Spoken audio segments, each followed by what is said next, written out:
Hello and welcome to Unacademy. I welcome you all to this session, the second history marathon, that to world history. And today we are going to discuss the world wars, which is we'll start around the 1750s when we'll talk about the concept of the Eastern question. Then we'll move towards the road to the First World War, and then we'll cover the First World War. We will then move into the interwar period. We'll talk about Hitler and Mussolini, and will end when the war ends on 2nd September 1945. So, the first history marathon and the marathon was based on the idea that we have to cover revolutions. And in that session, I hope you watched that. We covered the concept of American, French, and the Industrial Revolution. And in that, we were also able to understand the larger contours of how the revolutions impacted our lives. And today, the purpose of the discussion is to understand an area which UPSC has started to like, which is why did the First World War happen? What effect of the First World War? What is the reason for the interwar period to become a period of democratic threat? And we'll talk about how Hitler will start the Second World War. So, good evening to all of you. I hope we can now start the session. And before we start, remember that the 19999 offer back, and with that, a 12 months extension free. You need to use the code IAS English, because if you use this code, you will be able to get a significant discount, the maximum discount, and over and above that, you will be attributed to our team. So you have to use this code for sure, which is IAS English. Thereafter, the anything related to history, you don't want to miss these type of sessions, you can subscribe to this channel, Telegram channel, and you will get all updates there. uh, I have already, Avinish, covered the revolutions, three parts, and here I'm covering world wars. Cold War, I'm planning for a bigger session, a grander session, wherein we may be able to, let's see, we are planning where maybe me and Chetan sir together can take it, wherein I can talk about the Second World War and till the disintegration of the USSR. And from there on, he picks it up and talks about the politics thereafter and what is Cold War 2.0. We are planning. I cannot promise anything right now, but we would try, like to, and we would try to develop something like that. So that is where today's session is significant, because it adds to the larger concept of what is called as the most important area other than the revolutions. Revolutions is one area out of which UPSC is asking questions. Thereafter, it is the World War One to World War Two period where UPSC started to ask a question. I've just done recently the mains previous year question analysis, in which I've also identified the same thing. Uh, Maya, you know what happened to that institution. That is why we are here. Okay. Now, I have previously talked about this very clearly. World history is not a game of what we call as memory or the concept of ratification. World history is more about understanding, as you have to write descriptive answers. So, because you have to write descriptive answers, you need to know cause, impact, significance, more than the course itself. Meaning, please do understand one thing very clearly. When we talk about World War One or World War Two, what happened in World War One and what happened in World War Two is something which you cannot write in 150 or 251. So therefore, they mostly concentrate on areas which basically can be written in 150. So very simply, these two events, the course of the war is not important. What is more important is the cause, impact, and significance. Please do note this point, because be it the French Revolution, be it the American Revolution, be it the Industrial Revolution, be it the concept of unification of Germany, Italy, be it the Cold War politics. It is the, you can say, larger politics behind that event rather than the event itself, which is, this is a very important point I'm trying to push to you, because if you will not do that, you will get caught up in details which really don't matter. So, on this note, let's start our analysis. And our story first is about the First World War. And people tend to talk about First World War causes in the Moroccan crisis. But I like to start much further back in the 18th century, because in order to understand Moroccan crisis, Sarajevo crisis, or be it the concept of first Balkan, second Balkan, what is happening, this and that, why are things happening? In order to understand why did the First World War happen, you have to understand tendencies, and you have to understand why Europe was responding in certain ways. And that is what we have to now develop. Meaning, what happened in 1914 does not have its causes in 1914 itself. It goes back 1750 or 1750 or 1800, which is the second half of 18th century and 19th century. What will happen in 20th century was something which was developing for a century. So you have to understand this, because if you don't, you will write superficial answers and you will talk about Sarajevo crisis as being the main cause of the First World War, which it isn't. So, Anbu, I think that is what we are doing here, which is one long video for revolutions, this one long video for world wars. So there cannot be one session which goes on for 50 hours, but yes, that is the whole point of this session. Okay. Now, in order to understand the politics of 18th and 19th century, meaning till 1871, you have to first understand that what is the geography and the map of the, you can say, world at this point of time, specifically Europe. Specifically Europe. If you are able to understand something like this, very good, Anish, all the best for that. If you have to understand these causes, you have to first understand where things are placed. So till 1871, France is there. I'm now trying to give you the historical geography. Then you have England. Then you have something called the Russians. The Russian Empire used to extend till this point. This Poland sector was under the Russians from time to time. And thereafter, you have Spanish, the Portuguese here. But what is missing in this is the whole of the eastern sector as we know it today. And at the same point of time, what is Germany and Italy? So this which you see here is called the Holy Roman Empire. It is called the Holy Roman Empire. I'll write it above it also. The Holy Roman Empire. And at the same point of time, this Italian sector is five powers together controlling this area. For example, Spanish, you had the Papal sector, you had French territory, you had Austrian territory, and you had Sardinia and Piedmont. And thereafter, this area which you see here is called Austria or Austrian Empire.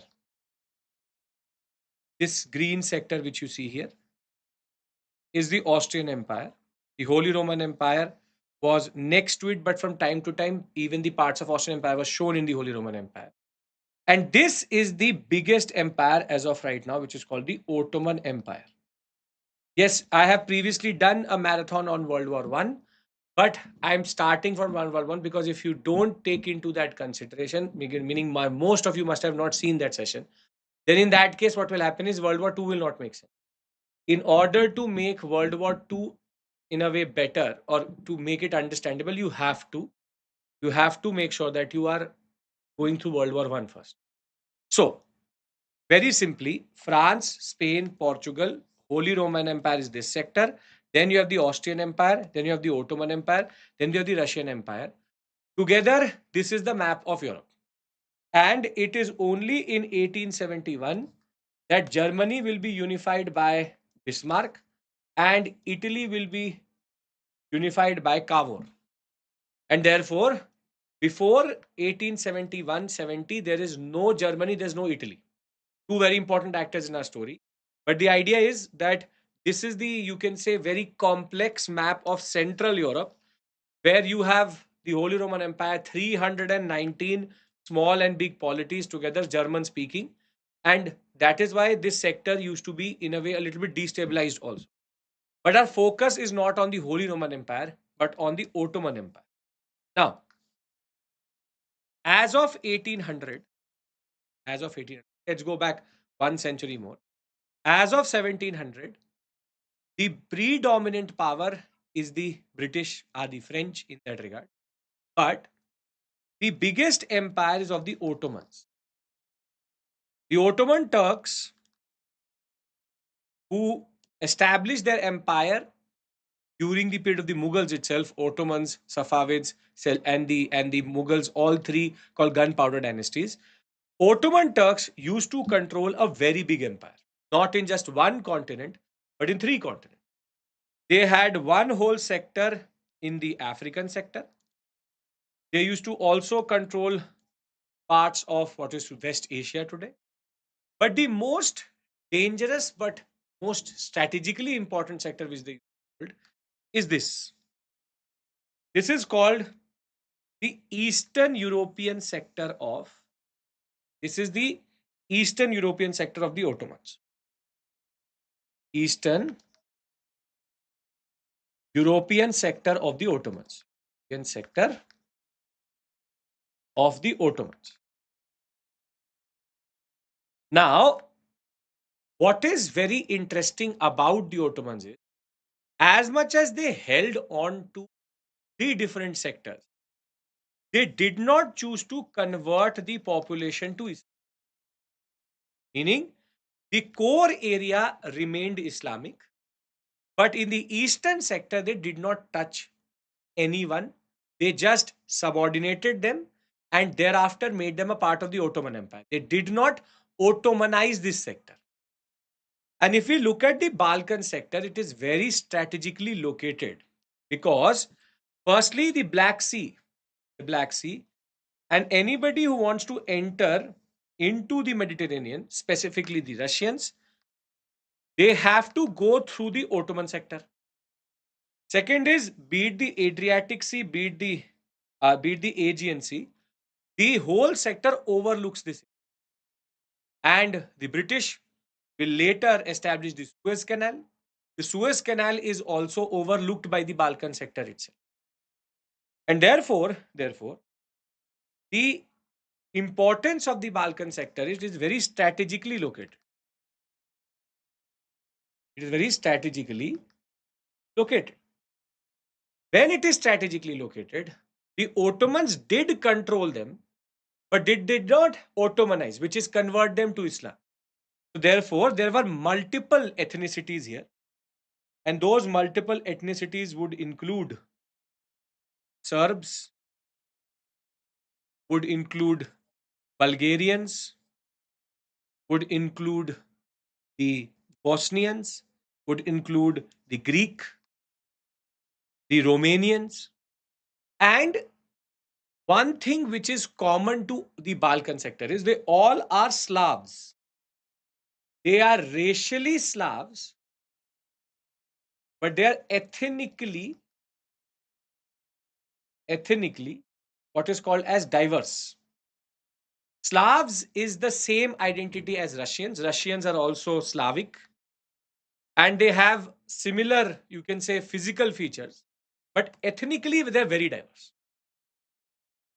And the Ottomans, they suppressed them, they never converted them, and that makes this sector even more important because they became a line between the Islamic world And at the same point of time, the Christian. Slave does not mean Slav. Slav is an identity. It is Slavic identity, not slaves. Slavic identity comes from the word, but all of them are considered to be Russians per se. Russian is a ethnic identity, cultural identity, racial identity is how we look. So therefore, they are all Slavs in that regard. So the Christian world and the Islamic world, this sector was like the buffer because this whole Western Europe was Christian. Then part of the Ottoman Empire was a Christian sector, and then you had the Islamic sector. Why was this important? Because this meant that the Western European powers, the great powers as they did not need to deal with the Ottomans directly, and at the same point of time, there was no cultural problem in the immediate borders in that. So for the Austrian Empire, the Ottoman border was just a border, not a religious border per se, because the population was Christian. Why I am having this conversation with you is because the reason why the First World War started is based in this sector itself, specifically Serbia. In order to understand why would Serbia do what it did, you have to understand the Eastern question. In order to understand the Eastern question, you have to further understand that the strategic location of the Balkan sector, first, the fact that it is based on along the Black Sea and the Mediterranean, but also it's a Christian world here, but Islamic world here, also makes it very strategically located. So therefore, when we talk about the Ottomans at their highest point, the Ottomans captured Constantinople by 1453, and therefore the Greek sector came to them also. They were able to establish themselves by 16th century properly in this area. But the question is that because they did not Islamicize any one of them, be it the Turks, rather Turks are already Islamic or Arabs, but the Serbians, Bulgarians, Romanians, Greeks, and the Hungarians were not made into Ottoman Turks or Islamic, you can say, nationalities. They all had their own nationalities or their own cultural identities intact. And because they were considered second class citizens in the era, what we discussed last time, in the era of nationalism, where there will be the French Revolution and the American Revolution happening in the 18th century itself, what is going to happen is these nationalities are a ticking time bomb. So therefore, the Ottomans basically solve a very big issue for the Europeans. Western European powers are happy for the Ottomans to hold on to the Balkan sector because they are not converting this population. They are only treating them second class citizens. But because this area is extremely diverse, it is an Ottoman headache in that regard. And therefore, the idea is very simple that the Ottomans are holding on to a bomb. That bomb is the Balkan sector itself, named after the Balkan range there, mountain range. They are holding on to this sector, and nobody wants to hold this bomb in their hand. They let, because the Eastern European powers were with the Ottomans and they were like a buffer. Western European powers could have easily taken this sector, but they didn't because it was more convenient to let the Ottomans manage this sector prima facie. And therefore, let the Ottomans deal with this problem. We will enjoy our development. We will not deal with the Balkan sector. So, till the Ottomans are extremely powerful, there's no problem. But, but, by the end of 18th century and by the beginning of 19th century, the Ottoman Empire was declining. Like all empires, the Ottoman Empire was also declining. And it will become the sick man of Europe, as it is called, because of administrative issues, because of poor military conditions, because of a lot of corruption, fiscal issues. And Russia had started to expand at the cost of the Ottomans because Russia wanted to always control the Dardanelles Strait and they always wanted to go through that sector. Russians always wanted the Ottomans not being there. It is administration, it is weak control, and the governors had now started to become autonomous. And therefore, the Ottoman sector is declining. What we've understood till this point is very simple. We've understood the geography of Europe in 1700, 1800. We've understood who are the Ottomans and why were they always allowed to keep a sector which was Christian, because it is diverse but Christian. The Western European powers found it very, very, very, very convenient to let the Ottomans hold on to this sector. This was based on a prerequisite. It was based on a prerequisite that the Ottomans are powerful enough, powerful enough to hold on to this.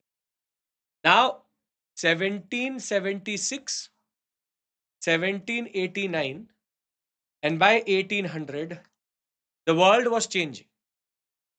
Why was the world changing? Because the American Revolution and the French Revolution had happened. American Revolution in 1776 and the French Revolution in 1789. By 1800, Napoleon had captured power. And this is where nationalism as a concept was developing throughout Europe. Now, this is where there was now a problem. At the same point of time, the Ottomans were declining. Nationalism was rising in the Balkan sector. And this has the power to destabilize this whole sector itself. So, very simply, American Revolution, Anish will talk about that. The idea is that Ottomans going down and nationalism going up at the same point of time can destabilize this sector. Now, basically, the Ottomans who are holding this bomb called the Balkan sector, they really don't know what to do if the Ottomans, the West does not know what to do with this bomb if the Ottomans die. And this is called the Eastern question. And when this Eastern question came up, great powers, is Russia, Britain, France, Austria, Austrian Empire, they all had different answers to the Eastern question. And the Eastern question, therefore, will be one of the reasons why the First World War will start. It is in the process, it is in the process of answering the Eastern question that the First World War will start. Now, what is this Eastern question? Eastern question is very simple. It is, with nationalism rising and rapid decline in the Ottomans, meaning nationalism is rising, Balkan sector is becoming more and more conscious of nationalism, and the Ottomans at the same point of time are declining. What to do with Southeastern Europe? What should happen to the Balkans if and when the Ottoman Empire disappears in Southeastern, which is, if the sick man dies, what to do with this sector? And basically, the road to the First World War is based on how the great powers wanted to answer this question. This is the sector in question, which is this one. This whole sector is in question. This is a Christian buffer which was there. And the question is, who will take care of this sector if the Ottomans declare? Now, what is the interest of different great powers is equally important. Russia wanted the Ottomans to decline. They wanted the Ottomans to decline Why? Why? Because the only way for them, all weather port of the Russians, which is Sevastopol, the only way to go through to the Mediterranean Sea and then into the Atlantic was via the Dardanelles Strait. This is the Dardanelles Strait. And the Russians would want to hold on to this sector. If Russians get control over this sector, the French and the English did not really like that aspect. Why? Because the British and the French wanted to make sure that Russia does not have very, you can say, easy access to the Mediterranean. It is a balancing act here. And therefore, Britain, France, and even Austria, because Austria has a border with this sector, this one, they don't want a destabilized southern border. All three want keep the Ottomans alive. Not that powerful that they start to dominate the Christians, but not that weak that the Russians gain. Therefore, now it's a very interesting situation. Ottomans are declining. Southeastern Europe is in the question.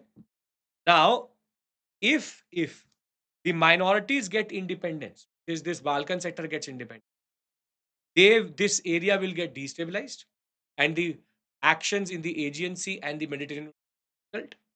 And if the Ottomans are too strong, they can become a threat for the West itself. So now it's a balancing act that keep the Ottomans on a ventilator, that they can fight with the nationalities, but also at the same time not be that powerful that it challenges the West. Challenges the West. So therefore, the basic conclusion is keep the Ottomans alive, but not very powerful. Support the nationalities, but don't let them become too powerful that they destroy the whole sector itself. And this is where the first part of our discussion is done, which is we have now reached to a point where we can understand what is the road to the first world. But to understand the road to the first world, you have to understand this road is based on the contradictory policy followed by the Western powers or great powers, which is what? Keep nationalism alive and Ottomans alive. And this road or this process will lead to 6 to 7 tendencies to rise in Europe, which will then become the cause of the First World. Do we understand this first part and this process? Come on. Do we understand this process? The first part. I want everybody's assertion. Yes, sir. Then we can move ahead. Yes. Okay. Now, what are the events which led to the rise of the 6 to 7 tendencies? First is called the Serbian Revolution. What is the Sevastopol? Serbian Revolution. Second, Greek War of Independence. Third, Crimean War. Fourth, the Great Eastern Crisis. And this will lead to certain tendencies to rise in Europe in 1900. And in 1900, we have one more set. The Moroccan crisis, Russia, Britain alliance, then Bosnian crisis, and then Balkan War 1 and 2. So we have 5, 6, 7, 8, and 9. 9 events which together would explain what these tendencies led to, or how these tendencies led to the First World War, and the idea that it is linked to the Sarajevo crisis. Sarajevo crisis, which is Archduke Ferdinand being shot by a Serbian, is based on Gavrilo Princip, is based on all of these tendencies at play. Now, let's first understand the Serbian position. Now, Serbians are one of the most adamant and one of the most aggressive when it comes to their nationalism. They had got affected by the French Revolution also, by the American Revolution also. And because they had a border with Austria, their population had got a lot of new ideas of liberty, freedom, nationalism percolating through that border itself. And that is why the Serbians now wanted to fight with the Ottomans, get independent. And this will be very early, very, very early. By 1804 itself, the Serbian sector is going to become a problem for the Ottomans. Why? Because the Serbians will now start to fight for their independence, and that is called the Serbian Revolution. And what is interesting is in this process, they will first become free. They will also go back into Ottoman consideration. They will again fight. And by 1830, they will become free. But what is interesting is that when the Serbians were fighting for their independence, because the Serbians are useless to the larger, you can say, nationalities of the West, no one helped them. Meaning, even Serbian big brother Russia did not even. The Serbs used to look up to the Russians. The Russians also did not even take into consideration giving Serbia independence in that regard. And this is important because if you look into the Greek independence, you will see a very stark differentiation. And what is even more interesting is, even though Serbia had become virtually independent by 1830, for at least 48 years, nobody is going to even recognize it. It will only be recognized after this cycle is over in the Treaty of Berlin. And therefore, it is very clear that the Serbs now started to develop a little bit of a hatred for the other powers, specifically the West. They started to develop a certain hatred for the West. And this is going to be very interesting and important in the larger scheme of things. Now, let's contrast this with the Greek War of Independence. Now, when we talk about the Greeks here, they are much more important because most of them are mariners or captains. Greeks, when Constantinople fell to the Ottomans, also had a very sizable presence in their population in Britain, in France, in Russia, even in Prussia, even in parts of Italy. Greeks were a very important intellectual group. Their scholars were also very well known. They were very instrumental in spreading the Renaissance itself. And therefore, Greeks are much, much, much more important. So when the Greeks will try to fight for their independence, where there will be a lot of issues also, they will form a Fiki Eritrea organization also, which will fight for its independence. The Ottomans were much more heavy handed on the Greeks than on the Serbians, which is, though there is virtual independence from the Ottomans, and they were now becoming more and more frustrated under the Ottoman, they had a much more unified approach in getting their independence since 1820s, 1810s, 1815, 16 itself. But the Ottomans crushed their revolution very badly every time. So one thing was very, very clear, that Greeks, unlike the Serbians, would never be able to get independence on their own, which the Serbians were also struggling with, but the Serbians did not get anybody's help. And this is where the paradox lies. The paradox is because Greece is very strategically placed in the Aegean sector and in the Mediterranean sector. Russia saw an opportunity. Russia felt that if it is able to help Greek get its independence, it would in turn allow them to have a sizable presence and influence in this Mediterranean sector. And when the Greeks will struggle to get their independence, Russia will intervene and attack the Ottomans to give Greeks independence. A great power got involved in a regional dispute of the Ottomans. This is where the contradictory aspect comes through. When Serbians were fighting for their nationalism, great power said, we don't want to go into this nationalistic understanding. Let's keep the Ottomans alive.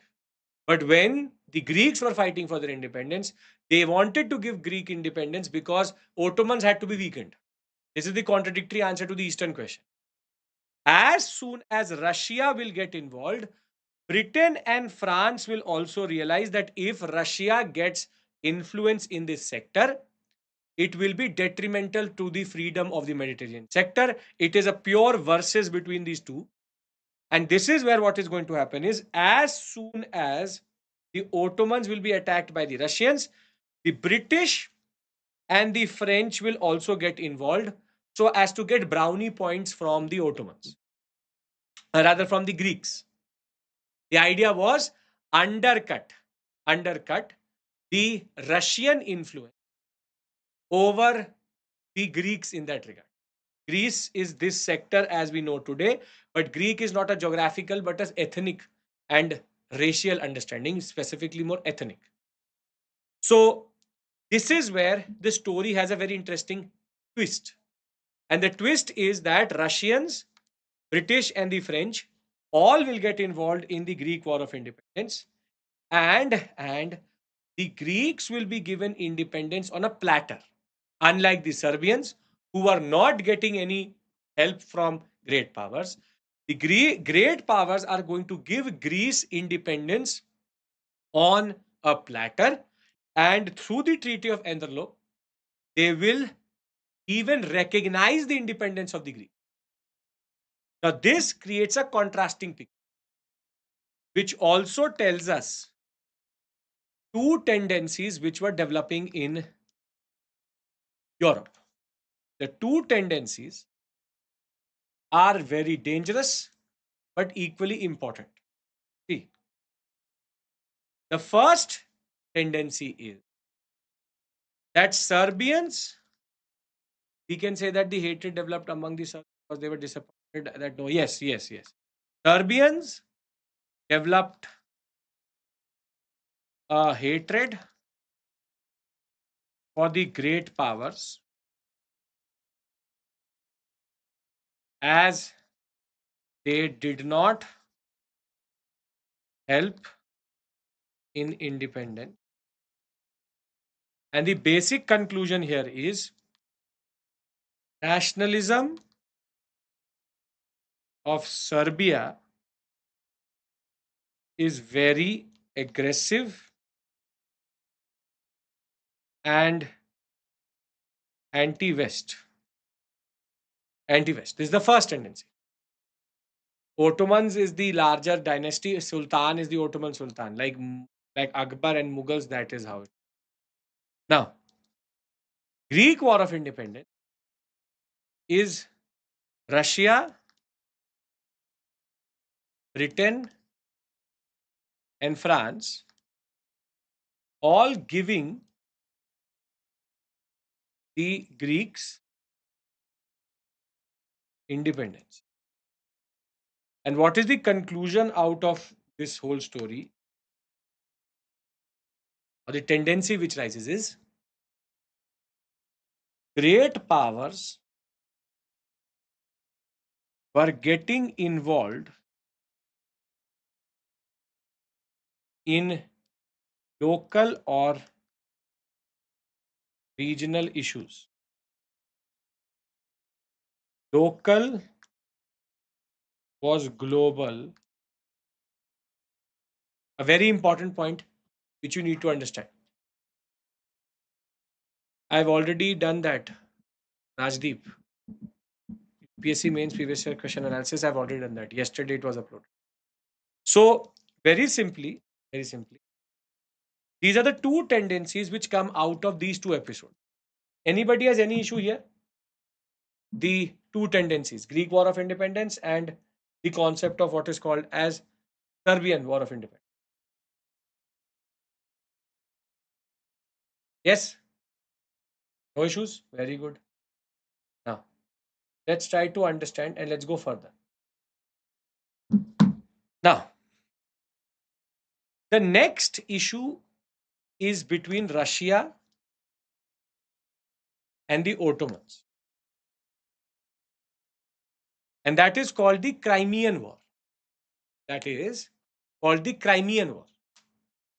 Now, the Crimean War was based on a very small issue over a regional dispute over religious minority. Ottomans were already declining, Russians were expanding at their expense.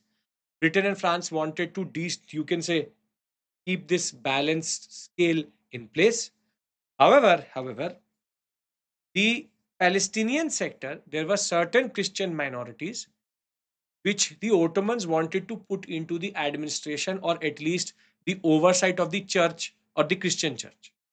But the problem is there's not one but two Christian churches or two types of Christianities, or rather three if you want to call it, but two major forms of Christianity. One is called Roman Catholic, which the West follows, and the other one is called as the Eastern Orthodox Church, which the Russians follow. Both have a different pope.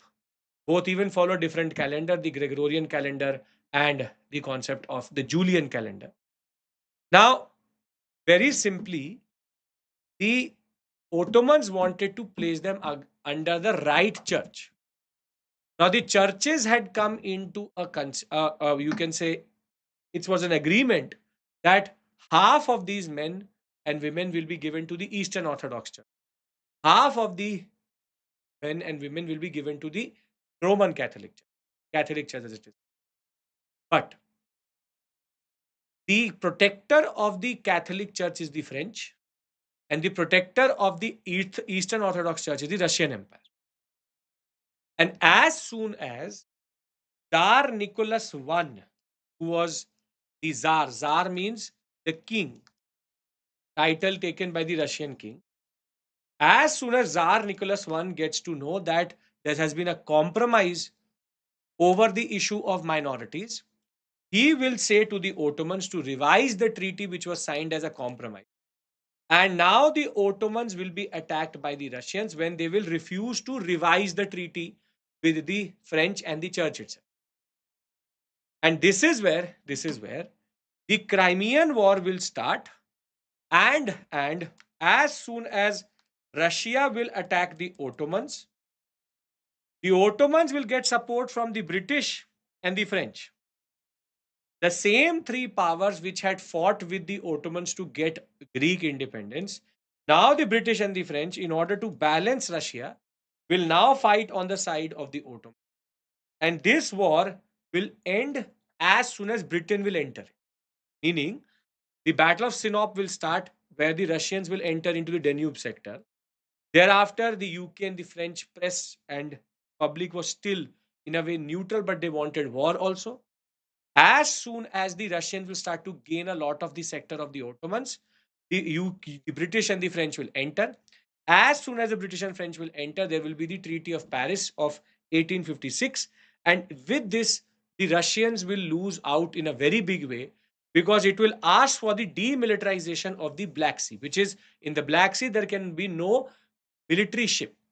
This will weaken the position of the Russians quite a lot. And therefore, the basic outcome, of the Crimean War was that Russians were humiliated, and second, which is equally important, is that there was a new tendency, which is no compromise. War is the solution to everything. The solution to everything. So we now have our third tendency in place. First and second we've already discussed. Third tendency is no compromise. Everybody wants to fight a war. A compromise had come through from the churches itself, but Nicholas I wanted to show his power, and this will in turn lead to this tendency that war is the solution. The last event of this set is called the Great Eastern Crisis of 1875-78. In 1871, Germany had now risen as a nation under Bismarck, and the Great Eastern Crisis is Russia instigating the whole Balkan sector to go and fight with the Ottomans to get independence. Once the Ottomans will attack the Balkan sector, the Russians will enter as a way of protecting the Balkan sector.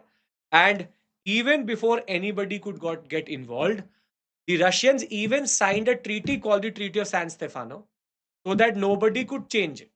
However, unlike previously, where British or the French used to enter into the war, now the new boy in town is going to is Bismarck, and he will say to the British and the French, how can you allow something like this to happen?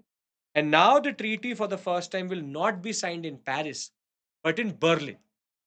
And the Treaty of Berlin, in that regard, now had two new actors sitting. Russia was already there, Britain was there, France was there, but now Germany and Italy were there along with Austria. And we also had the actors who were fighting during this period, Serbia and Greece into context along with the Ottomans. This is where the six great powers Britain, France, Germany, Austria, Italy, Russia, Ottoman Empire, Greece, Serbia, Romania, and Montenegro, led by Bismarck, will now create a new map of Eastern Europe, which we will discuss. But what does the Great Eastern Crisis tell us? Great Eastern Crisis. What is the outcome? The outcome is Russia, you can say, is not a threat for Britain and France as two times defeated and humiliated. But what is more important is we have a new tendency, which is Germany entering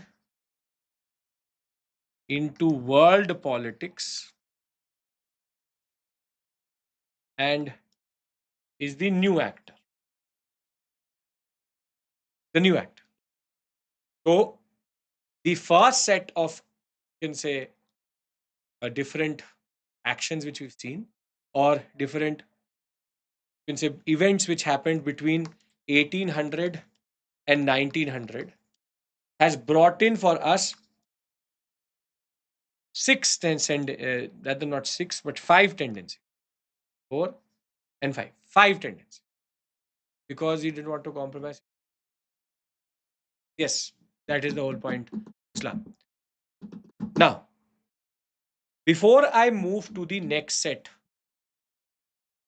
you have to understand what does the Berlin Treaty produce. This is called the first worst map of Europe, which is the southeastern sector was not now reorganized. How was it reorganized? See, Ottomans held on to this sector which you are seeing in pink.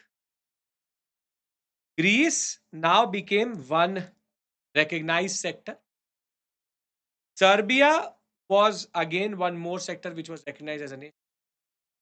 Romania was again recognized as a nation. But they started to mess up the other two important areas. First, Bulgaria was somehow a independent area also, but was shown in the map of the Ottomans also, meaning it was an area at the same point of time free and not free also. And what is even more interesting is, and is going to be important for us, is this Bosnia. Bosnia is going to be administered by the Austrians, but is shown in the Ottoman map.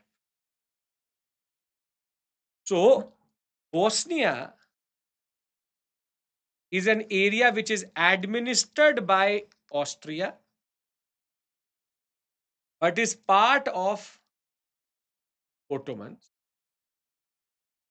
Bulgaria is having autonomous state and government, but is also a part of Ottoman territory. So now you can see how this would have led to major issues, because these two sectors, Bulgaria, this Bulgarian sector, and the Bosnian sector, are problematic. And more than that, what you have to understand is the Serbians wanted Bosnia. Serbians wanted Bosnia because the problem which Serbia has is it is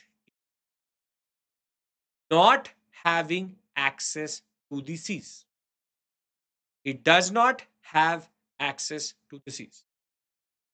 Meaning, if it wants to enter into the Adriatic Sea, it can't. It has to now get some access to the sea, but the Austrians find the Serbians as a nuisance. The Austrians did not want the Serbians to get access to the Aegean Sea or to the Adriatic Sea or to the Mediterranean, because they believed that the Serbians are a problematic aggressive power. And therefore, it is important that Eastern Europe is kept stabilized by not giving Serbia access to the sea itself. And that is where this Bosnian issue comes through. Bosnia, being administered by the Austrians and part of the Ottomans, is going to become a problem in the larger scheme of things. In the transition between 1878 and 1900, there were also a lot of secret alliances which were going, which is Germany, Austria, and Italy went into a certain alliance, whilst Russia and France and Britain and France went into another alliance. This is called the alliance system of the late 19th century. And which is bigger issue is that Serbians are becoming more and more and more aggressive towards Bosnia. And the French had fought with the Germans over Alsace and Lorraine, which was also a problematic aspect. And the idea that Bosnia was mostly Serbian led to a movement within Bosnia also. So, at the turn of the century, what is the conclusion? What is the conclusion? How is it accessible to Bulgaria and Bosnia that they were? It is not dual identity but dual administration. So it is not about acceptance. When great powers tell you you have to do it, there was a lot of resistance for that, but that is how they were getting whatever they were getting. Europe is not very, the Westerners, or you can say the Britishers or the French, are not very good cartographers. They always make maps which are quite messed up. Messed up map of 1878 is already there. So by turn of century, what are the things which we see? We started around 1750. We have now reached 1900. What is the conclusion? Conclusion is a messed up map of Europe or Eastern Europe. Second, no compromise only war. Third, local is global. Fourth, Serbians have aggressive agenda and nationalism, and that is even more towards Bosnia and access to sea. And at the same point of time, we have Russia being humiliated multiple times. And sixth, Germany as a power had now emerged. Anybody has any issue in understanding these six tendencies? Anyone?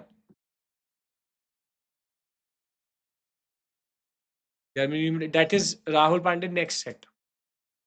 I want everybody's session here. Come on. You have to be more vocal. This, you have to go back to understand the First World War. You cannot understand the First World War if you don't.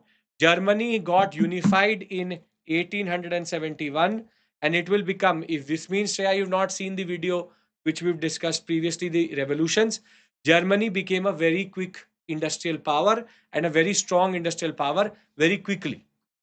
Between 2 decades of industrializing between 1870 to 1890, by 1900, it had an output double that size of Britain. And this is going to be a very important point because the industrial might of Germany is going to become the eighth, or rather the seventh factor, which is jealousy of Britain towards Germany. This is very important. This is a very, very important factor. The jealousy which the Germans will see from the British. The British were the foremost industrial power, but now this industrial power was getting challenged by the Germans, who within 20 years of their industrialization had become much, much, much more powerful than the British when it comes to their industrial output. And this is where things will become very, very interesting in the next set of issues which are going to happen between 1900 to 1914. Now, what is that whole set? The first is called the Moroccan crisis. Now, when we talk about the Moroccan crisis, Morocco used to come under the Moroccans used to come under the French, while the Egyptians were in a way considered to be subordinated to the British. This was a mutualistic relationship wherein Britain and France were seen to be together. So the British used to recognize the interest of the French, and the French used to recognize the interest of the British. Now, in the Moroccan crisis, what happens is the Moroccan Sultan could feel that he would lose Morocco to France.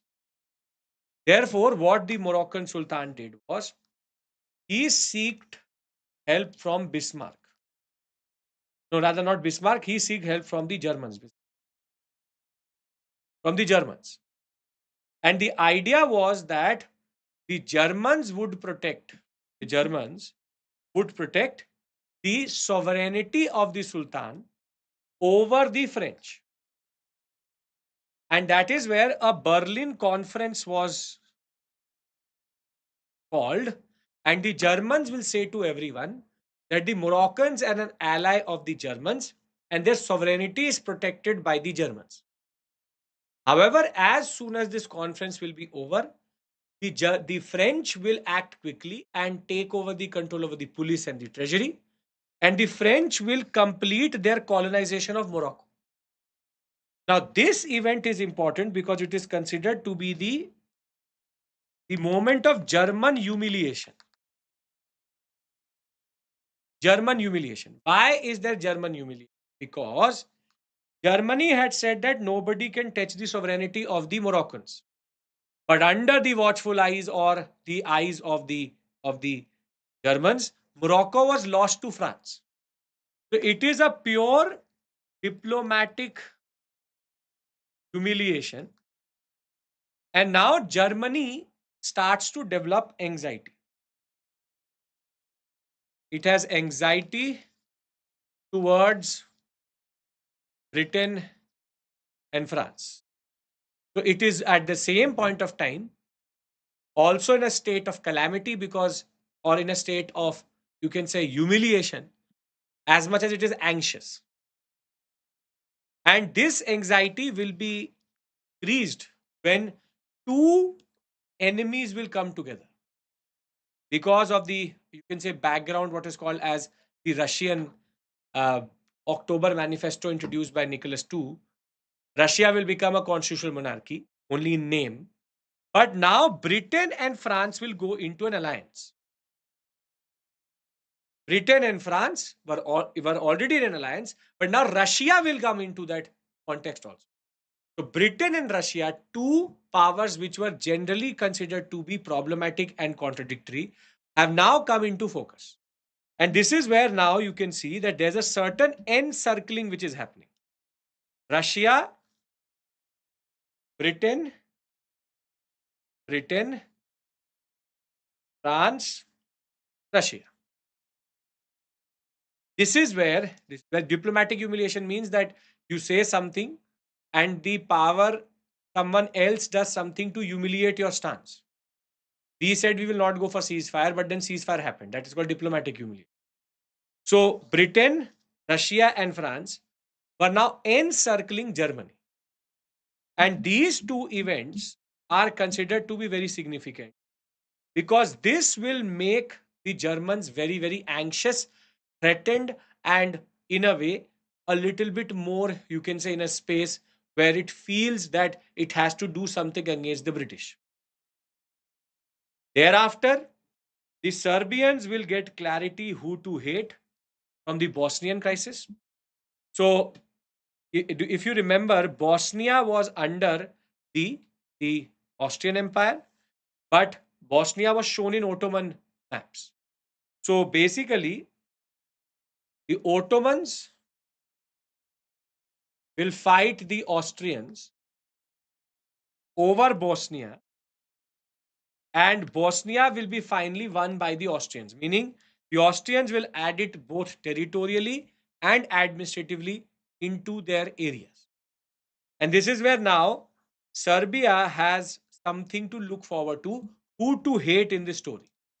Bosnian crisis, therefore, gives the Serbians a single target. And that single target is the Austrians. The Austrians. Thereafter, this whole sector will get destabilized in what is called as the First Balkan War and the Second Balkan War. In the First Balkan War, what is going to happen is the the Greeks, the Serbians, the Bulgarians, the Romanians will come together and fight with the Ottomans to basically take this sector as much as possible because the Ottomans were weak. And this is where the Ottomans will follow or fall or fight what is called as the Balkan Pact, which is Serbia, Bulgaria, Greece, and Romania. And the fallout will be that they will start to dominate the Ottomans. It is in that context that the Germans and the British, in their last moment of cooperation, will intervene into this war. And the First Balkan War is going to end with the creation of a new sector which is called Albania. It is called Albania. Now, Bosnia was already a part of Austria. Albania was an area which the Serbians wanted, saying, we will forget about Bosnia, just give us access to the sea via Albania. But Albania was created as a new country rather than giving it to the Serbians. And this was done by the Austrians by influencing the Germans to not in a way allow the Serbians to get access to the. So what the first Balkan War does is it creates Albania, and when it creates Albania, Serbians hate Austrians even more because Albania was created as a new country rather than given to the Serbians. At the same point of time, what is going to happen is there will be a territorial dispute between Serbia and Bulgaria over what is called as Macedonia. And in this, which is called as the Serbia versus Bulgaria war, which is called as the Second Balkan War, Serbia will win. And this is where Serbians were at the same time at the highest and the lowest point. They did not have Bosnia or Albania, but they did win a war. And that is where what will happen is now the Serbians will say, let's do one thing, let's take back what is ours in what is called as the Sarajevo crisis. In the Sarajevo crisis, what is going to happen is Gavrilo Princip, a Serbian, is going to kill Archduke Ferdinand and his wife, who were the to be king and queen of Austria, as a way of getting Bosnian independence in the capital of Bosnia itself, which is Sarajevo. And it is believed that this action will trigger the First World War. Therefore, what happens from this point forward? If everybody's on the same page with me, I would like to start the war for you, which is we have reached the point where Sarajevo crisis has happened. But as I told you, you cannot understand Sarajevo crisis until and unless you don't know the larger scheme of things. Yes, okay. Now you know that a Serbian shot an Austrian king. So Austria sends a ultimatum to the Serbians, enough of this Bosnia, Bosnia, Bosnia. If you accept all of these different, you can say, demands, we will not go to war with you. Austria now says to Serbia, accept it. But the Serbians agree to all, but one demand that they will never give up the concept of Serbia of or the concept of Bosnia itself. They will always fight for Bosnia.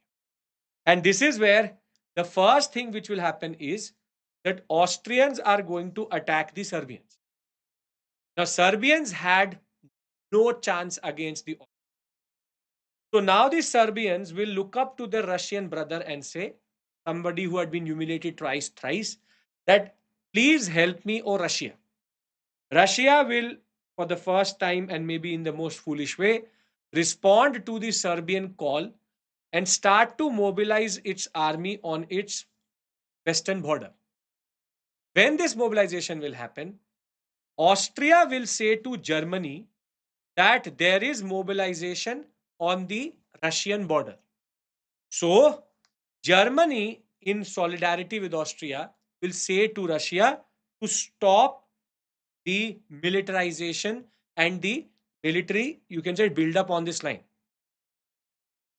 The Russians will be told not to do it. Russia will still do it.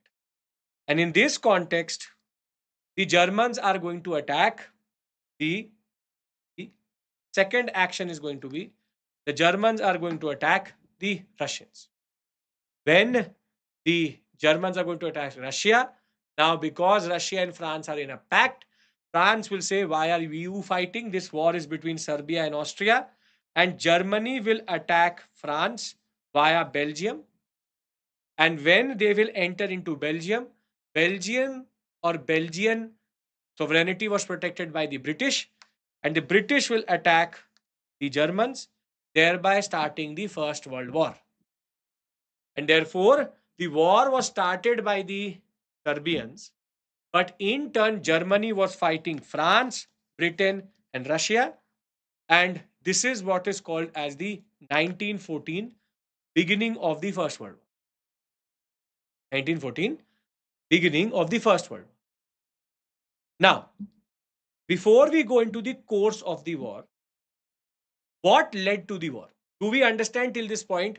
How did the war start? How is Sarajevo crisis linked to everything? Can we discuss? Can we discuss the causes of the war in a more formal way and then enter into the next sector itself? Yes? Are we on the same page? Okay.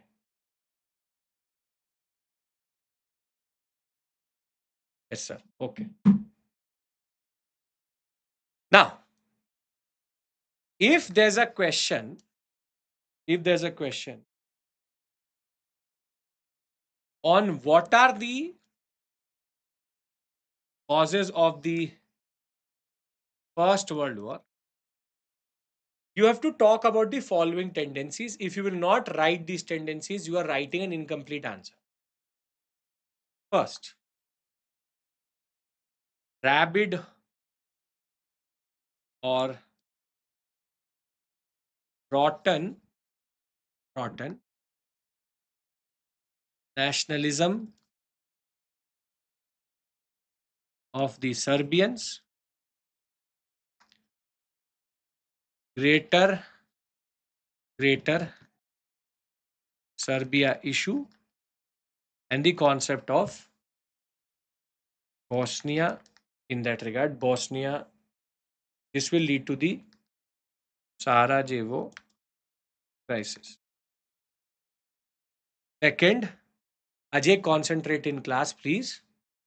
Second is no compromise and war is the solution to everything. Third, really important, which is great powers got involved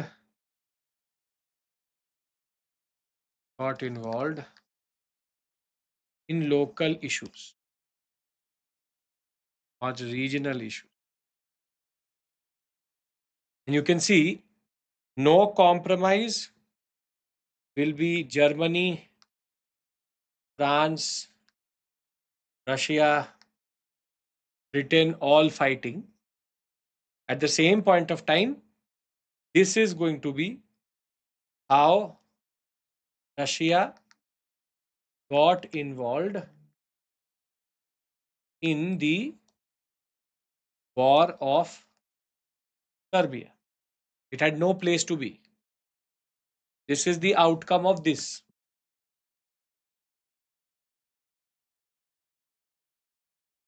Sarajevo crisis. Thereafter, Russia had ceased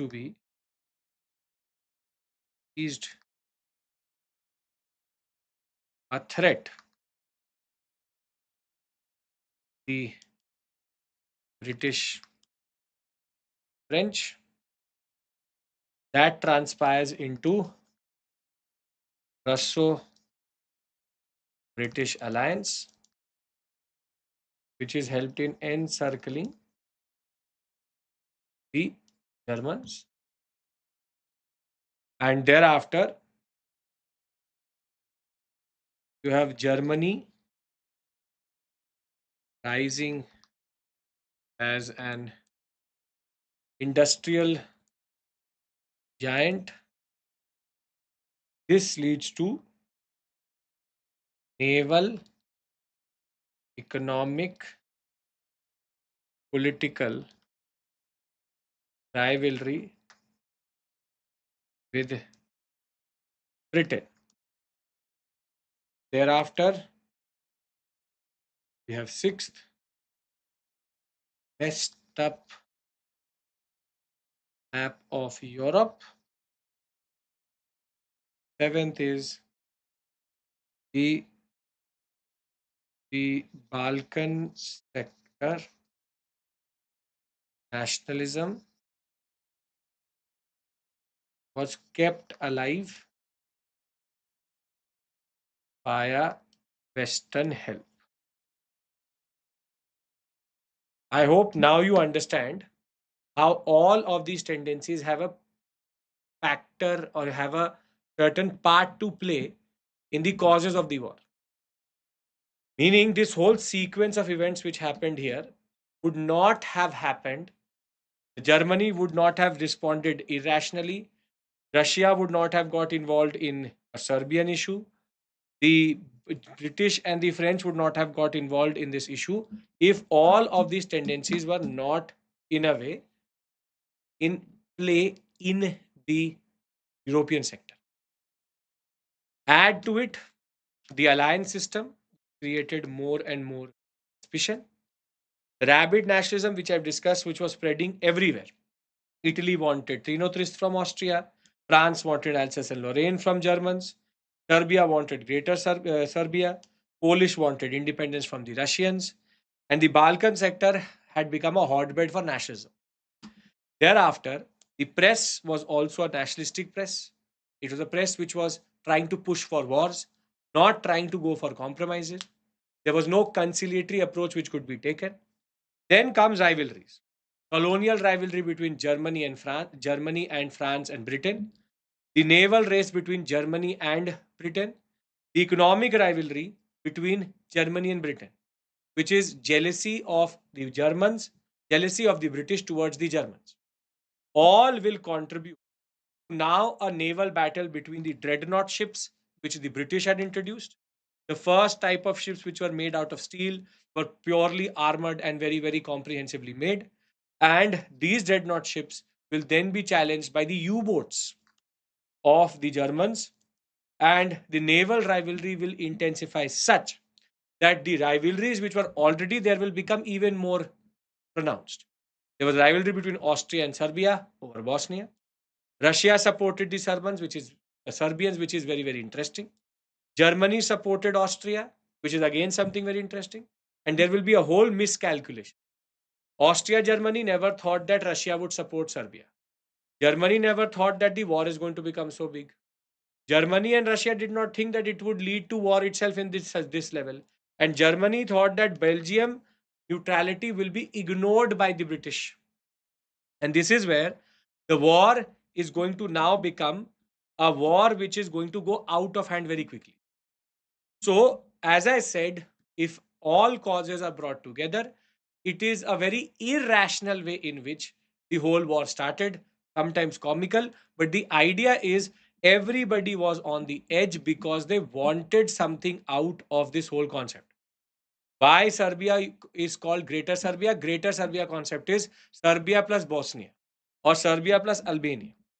So, if there's a question on the course or the causes of the war, are you now in a position to answer that question? I'll give you a break after First World War before we go into interwar period and Second World War. Are you in a position to now write a comprehensive answer on the causes of the war? Where the question can be asked is actually cause of the war, not the course. Course is too long to be written in such a long in 150 or 250 words. It is not possible itself. I want everybody in the session. Can I move to the course of the war now? Yes? Okay.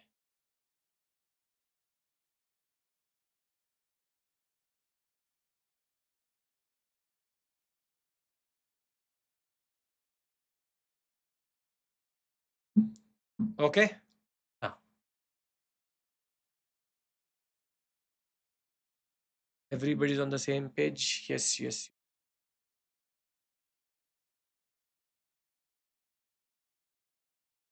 Now, the course of the war 1914, 1915, 1916, 1917, 1918. Now understand one thing, that the war starts with Britain, France versus Germany and Austria. This is called the Allied powers. They are called the Central powers, not the Axis powers, not right now. Thereafter, we go to 1915 and this war will become bigger. Britain, France, then we'll have Italy versus Germany, Austria, and Ottomans. The same will be there for 19, and you also have, yes, Russia. From the beginning itself, Russia. In 1916, the same configuration will be there. 1917, something interesting will happen. Britain, France, USA, Italy. In 1917, April, they will enter. And Russia will exit the war in December of 1917 after the Russian Revolution. This will be versus Germany, Austria, and the Ottomans. And the war will end with the surrender of Germany in 1918. Now, the question is, why did the US get involved and how did this war go forward? So, this is basically the configuration of the nations is changing in three instances. In 1914, 15, and 17, the configuration of you can say of the nations has changed. Now, when we talk about how the war went forward, in the year 1914, year 1914, year 1914,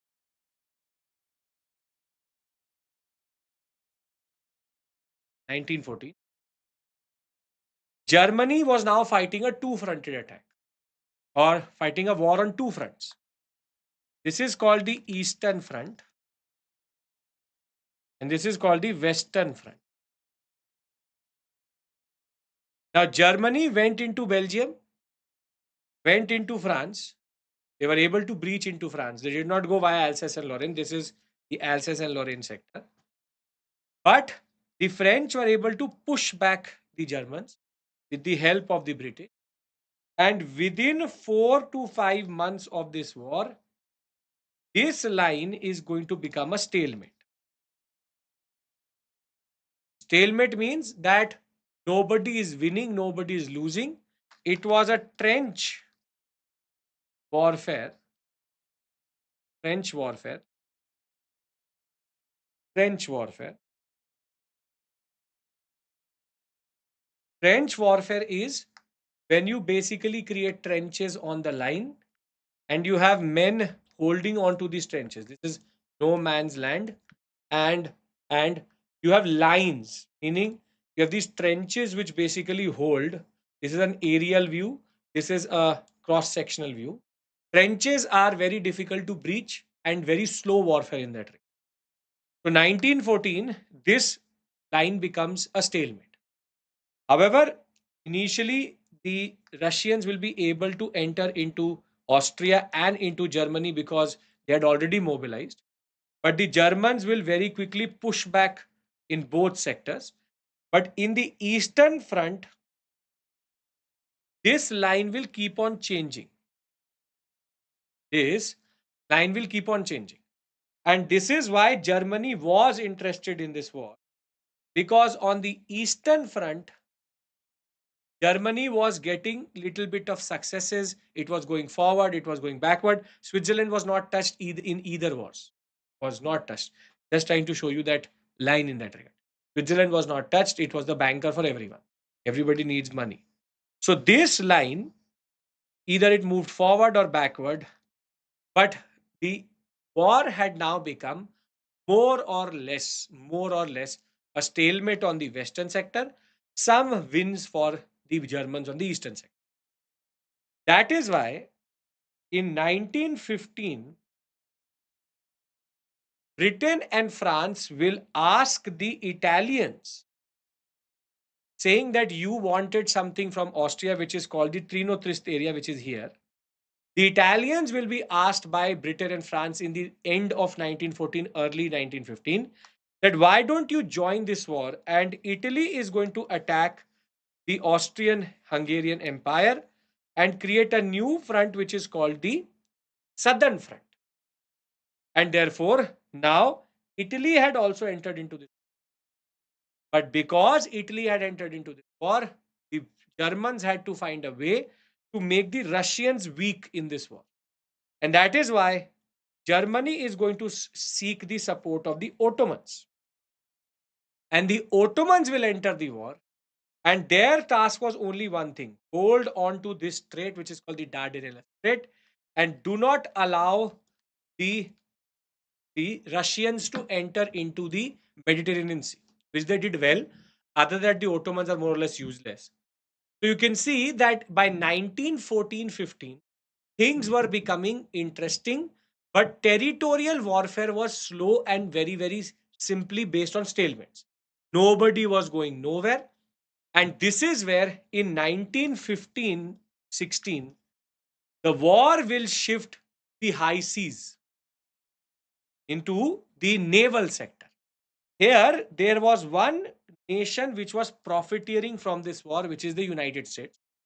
US had been profiteering from supplying to the British, to the Germans, and it was one of the principal suppliers in that regard. What is more important here is the Germans will not like this, that British are getting support from the US. And this is where the Germans will start to now attack ships in the Atlantic sector. And this is called the U-boat campaign. U-boat campaign. We had already been sucked into this war where we were fighting, our men were fighting in this sector with regards to the Ottomans, where Indians had now got involved in this war also. It had now mushroomed into a colonial war, therefore it is called a world war.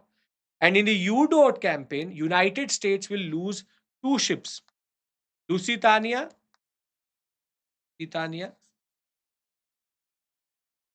and Sussex.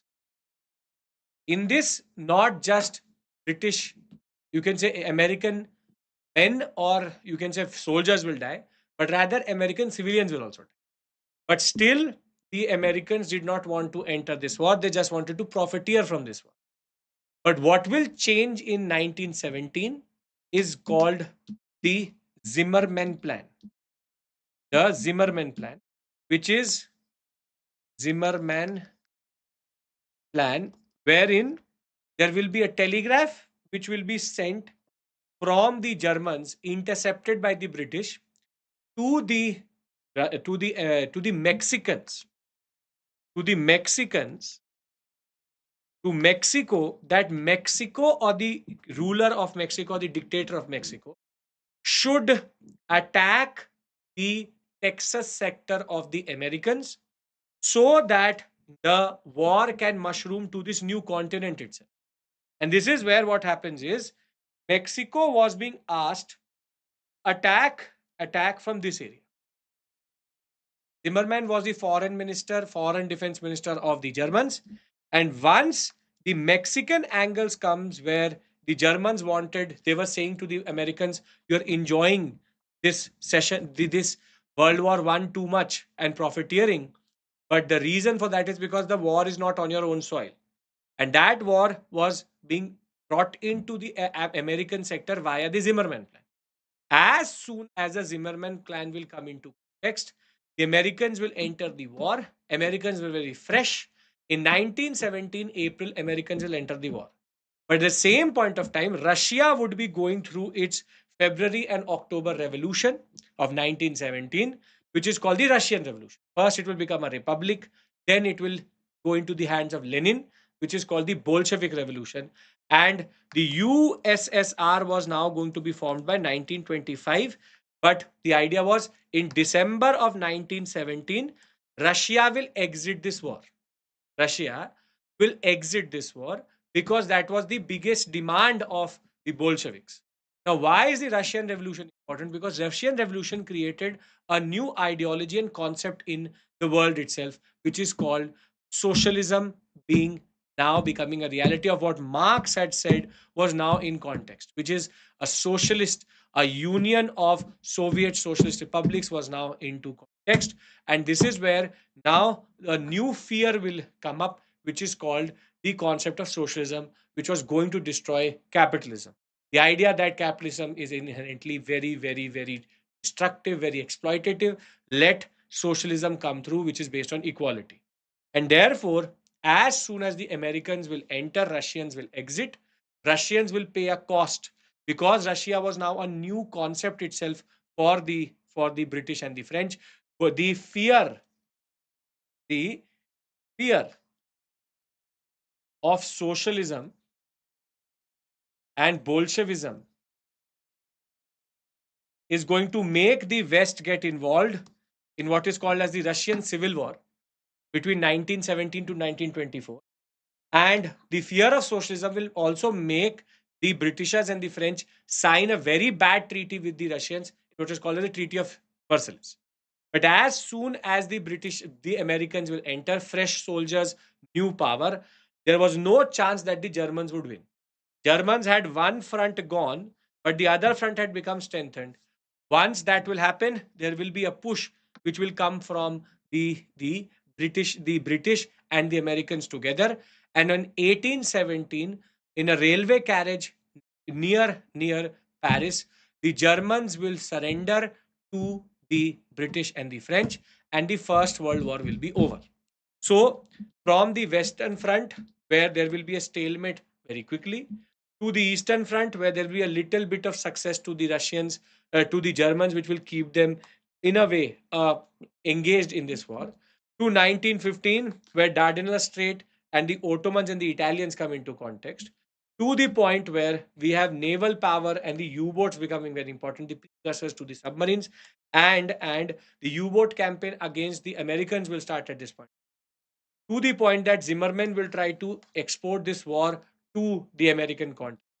And the US will enter with wiles to protect its investments, to help its trading partners, which is European, British, and the French, and the Zimmerman plan.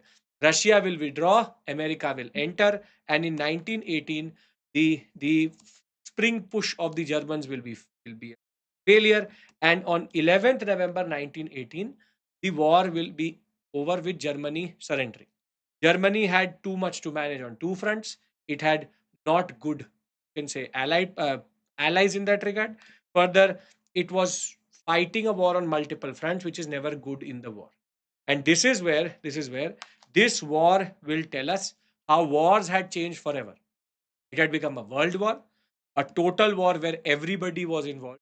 Killing a civilian was equivalent to killing a soldier, and that is where new technologies were developed, but new resources were brought in, and the whole concept of war had now changed with the industrial revolution in context.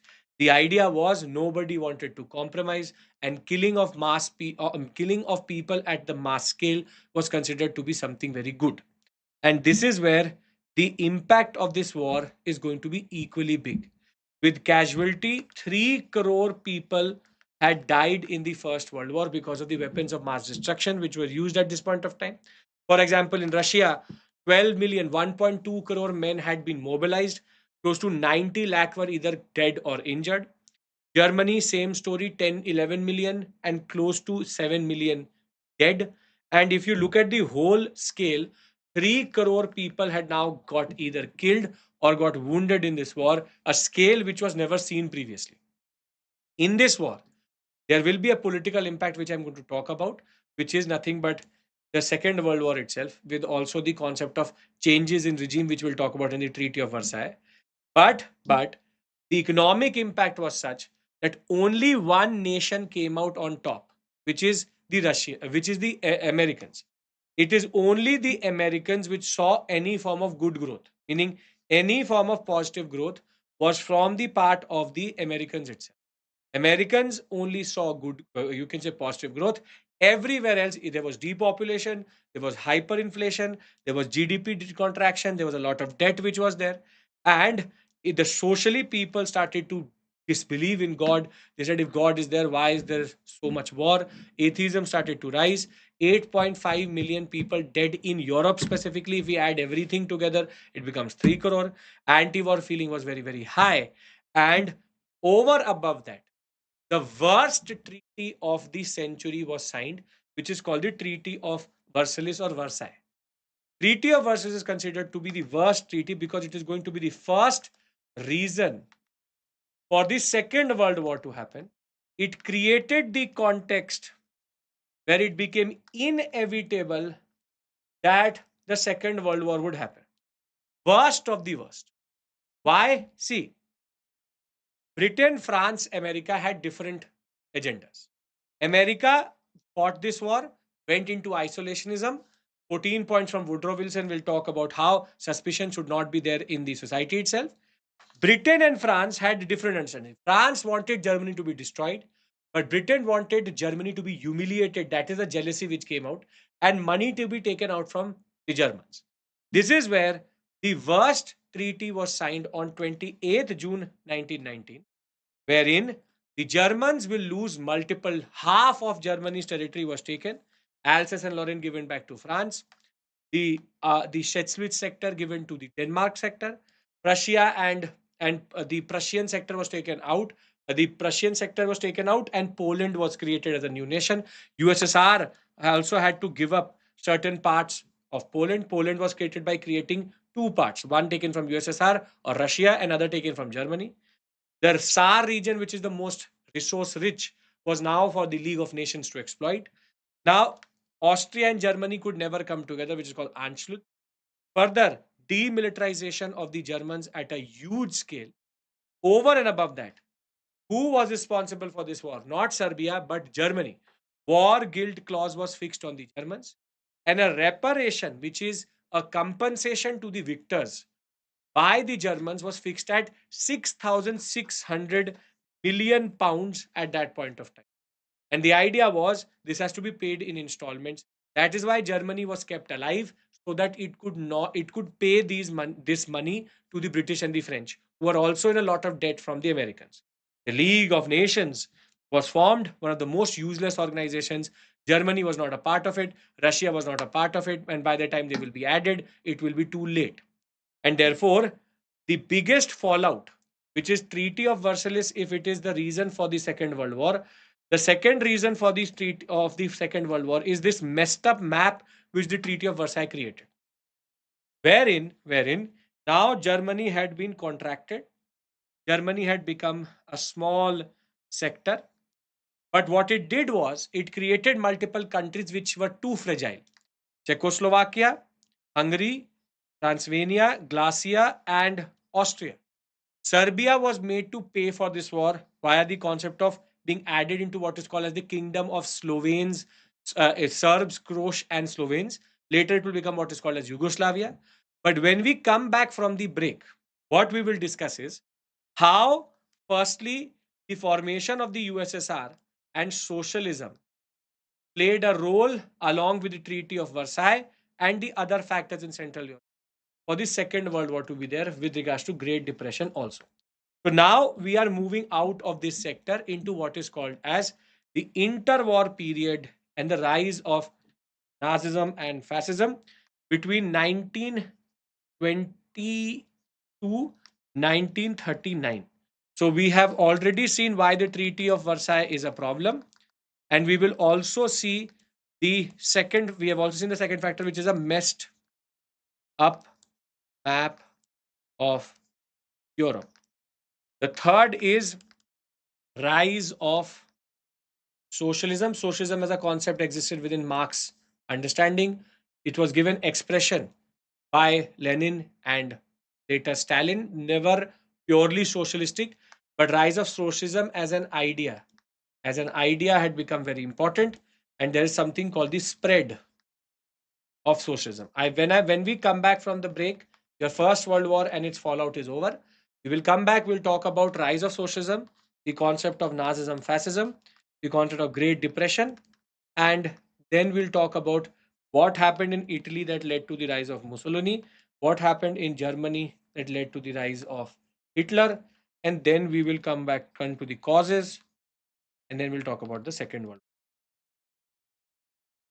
How Europe of this map created this war. I'll talk about that when I come back, because this creates a very, very fragile democracy based understanding, which is this whole sector has too many, you can say, weak powers with a lot of, you can say, ethnic diversity, but no real understanding of democracy.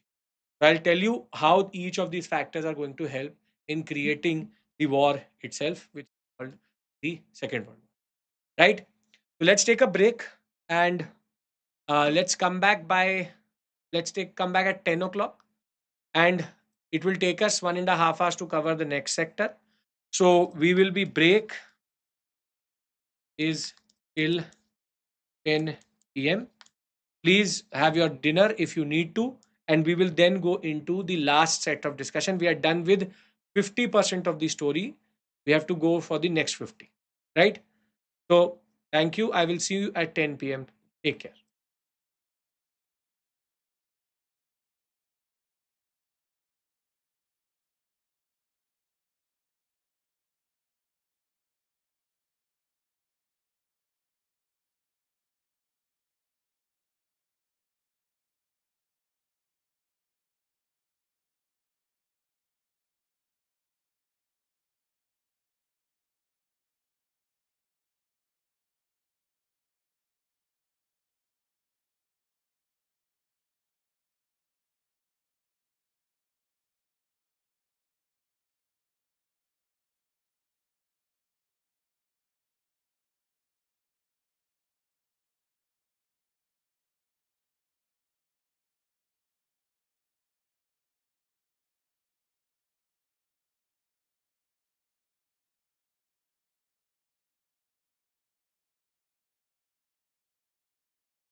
Welcome back. Welcome back. Welcome back. Welcome back. Okay, we will start again. We'll wait for 2 3 minutes for everybody to do. Right.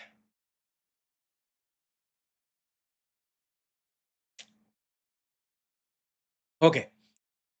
Now, we have till this point discussed the Treaty of Versailles, the First World War, and the road to the First World War.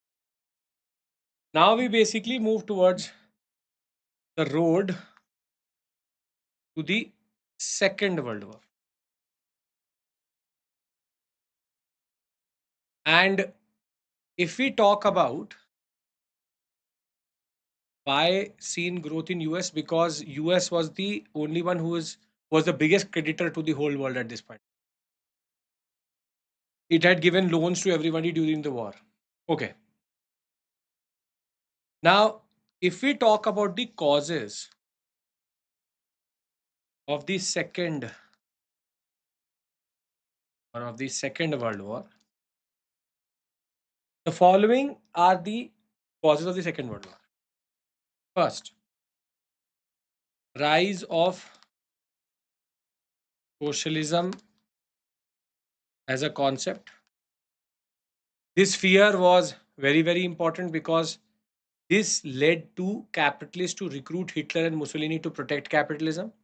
And it was a way for them to also get leverage from the capitalists. Socialism is inherently contradictory to capitalism. And here it means the proletariat revolution, which creates a state which is run by the proletariat or the worker. And thereafter, the ultimate goal being communism. Second is the Treaty of Versailles. Here there are two things: German and Italian humiliation, and second is the messed up, fragile map of Europe. Third is called the Great Depression. We'll talk about.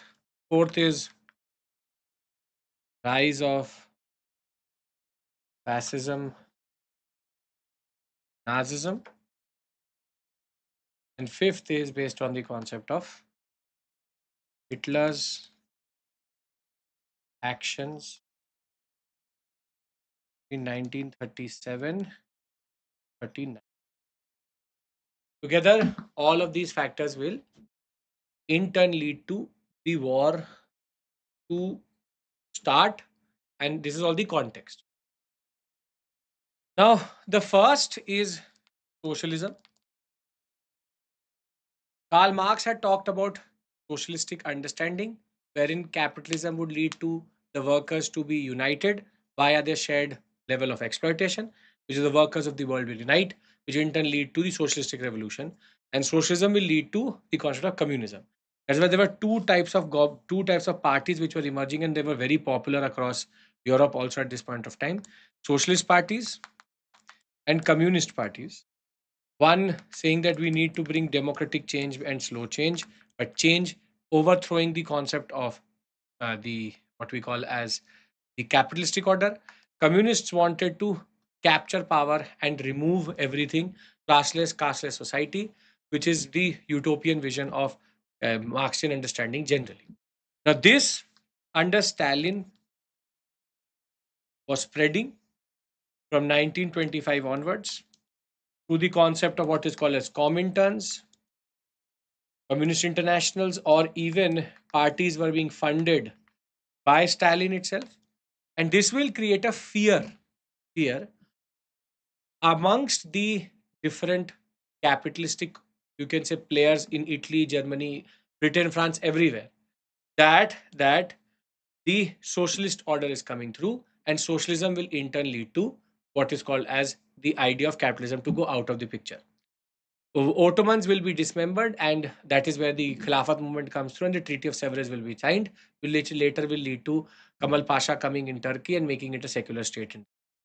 and its territory is going to be then reorganized into what today is called as the Yugoslavian sector. I will discuss that.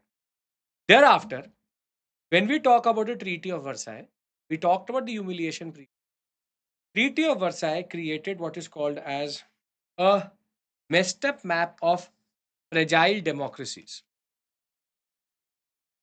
Now, what do I mean by fragile democracies? See, Czechoslovakia, Austria, Hungary. Austria had been broken up into Czechoslovakia and Hungary, but Czechoslovakia, Czechoslovakia, the all the industries of Austria had gone into Czechoslovakia.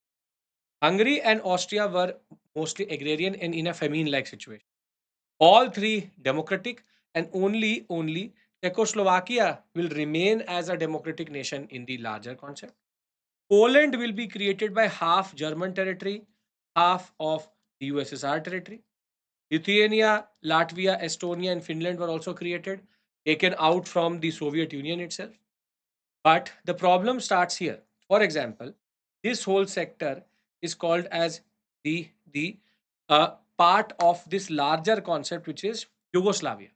Yugoslavia started with as the kingdom of Serbs and Croats.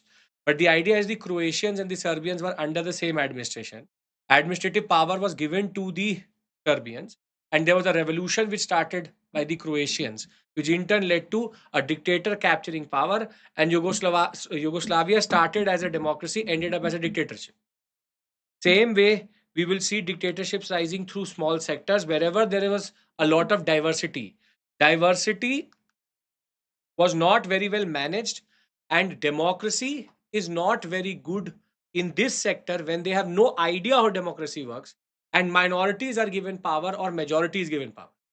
And that is where there will be multiple, you can say, they could have easily created one unit which was strong enough, but because they have Croatians, they have Slovenes, they have Serbs, they have Romanians, they have Bulgarians, all packed into one sector, it will in turn lead to democracies to become weak. And Hitler is going to use this weakness when he will take Austria first, then he will take Czechoslovakia, then he will go for Poland. Poland itself was made out of contradictions, but the idea is very simple. This map was unsustainable on the long run, and the Treaty of Versailles is to be blamed for that.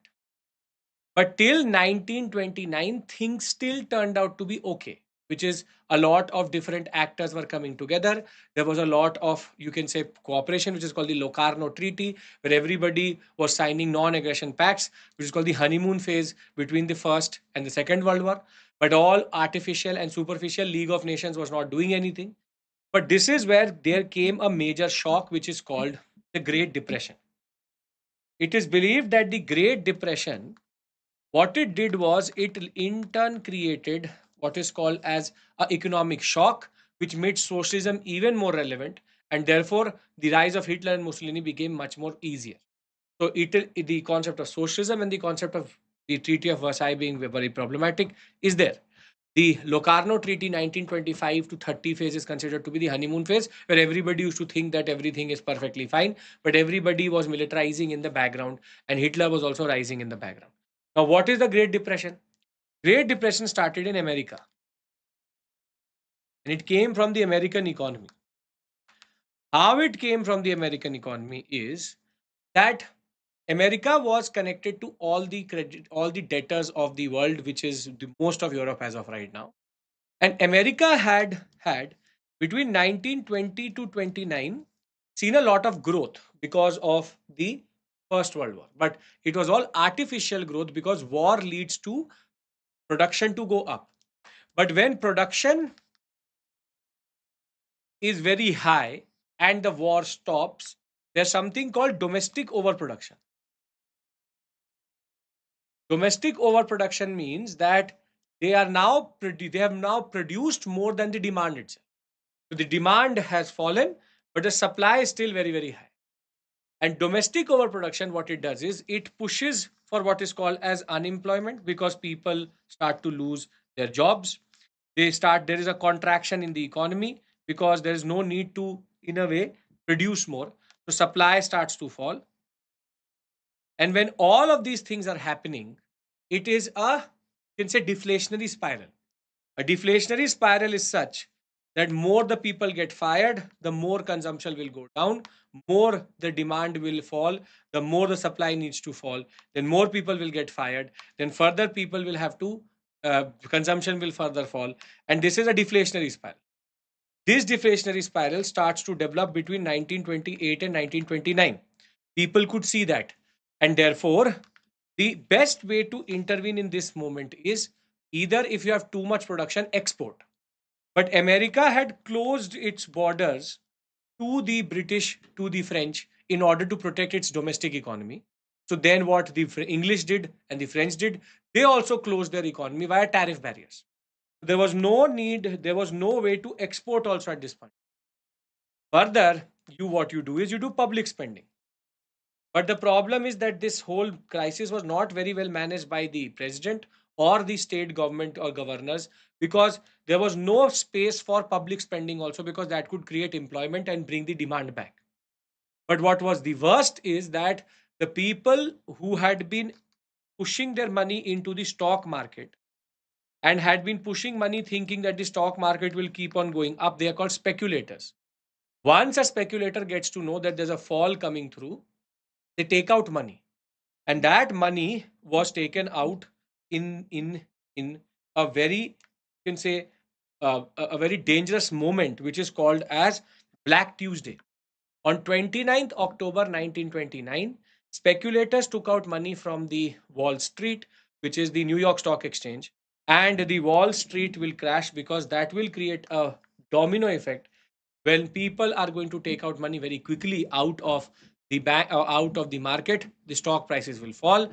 And because the American economy is connected to all economies, once Wall Street will crash, London Stock Exchange will crash, and even the French Stock Exchange will crash. And this is going to be called as the Great Depression, a recessionary trend which came up in the world at this point of time. There will be something called bank run. People will now go and take out money from the bank. Banks will go bankrupt, because banks had also given put their money without any regulations into the stock market. They will also lose money. And what will happen is that the Great Depression is going to create the context in which people like Hitler and Mussolini can also use it. But what is more important is that socialism is going to become more relevant. Socialism says this, that capitalism is nothing but based on boom and bust. It is bound to crash. And when capitalism or the 1929 to 32 Great Depression will come through, people will feel that your Marx was right. Capitalism is going to fall, and socialism will become even more strengthened in that regard. Even at that time, American was connected. Yes, it is the creditor to the world, therefore it is the most connected market in that regard, had profited through the war itself. Now, therefore, the rise of fascism and Nazism is connected to three things. First, Treaty of Versailles. Second, socialism as an idea to go up, and the concept of what is called as Great Depression. Now, first, let's try to understand who is a fascist in a generic way. Who is a fascist? Fascists are ultranationalists, meaning they will be extreme right. They will use the anger of the people to make them do anything for the nation or in the name of the nation.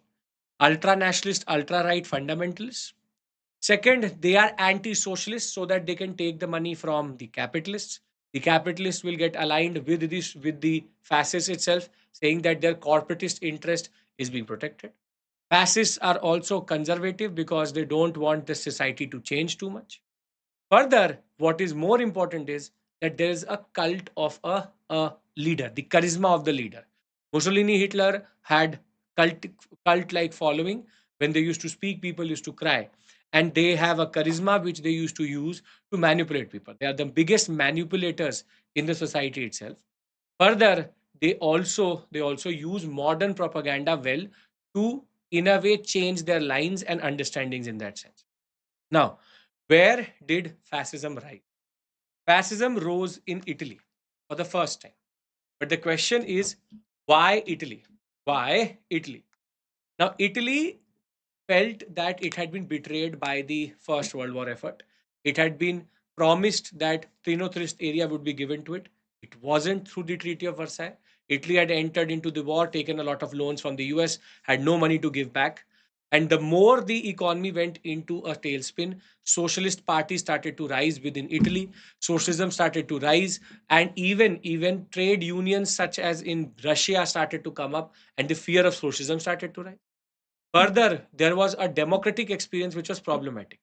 Democracy was based on proportional representation, and democracy started to get associated with instability and no parliament and what is called as non-majoritarianism, which is people started to associate democracy with the fact that nobody will ever have a majority. It will always be destabilized, and this is where people will start to associate democracy in a negative way.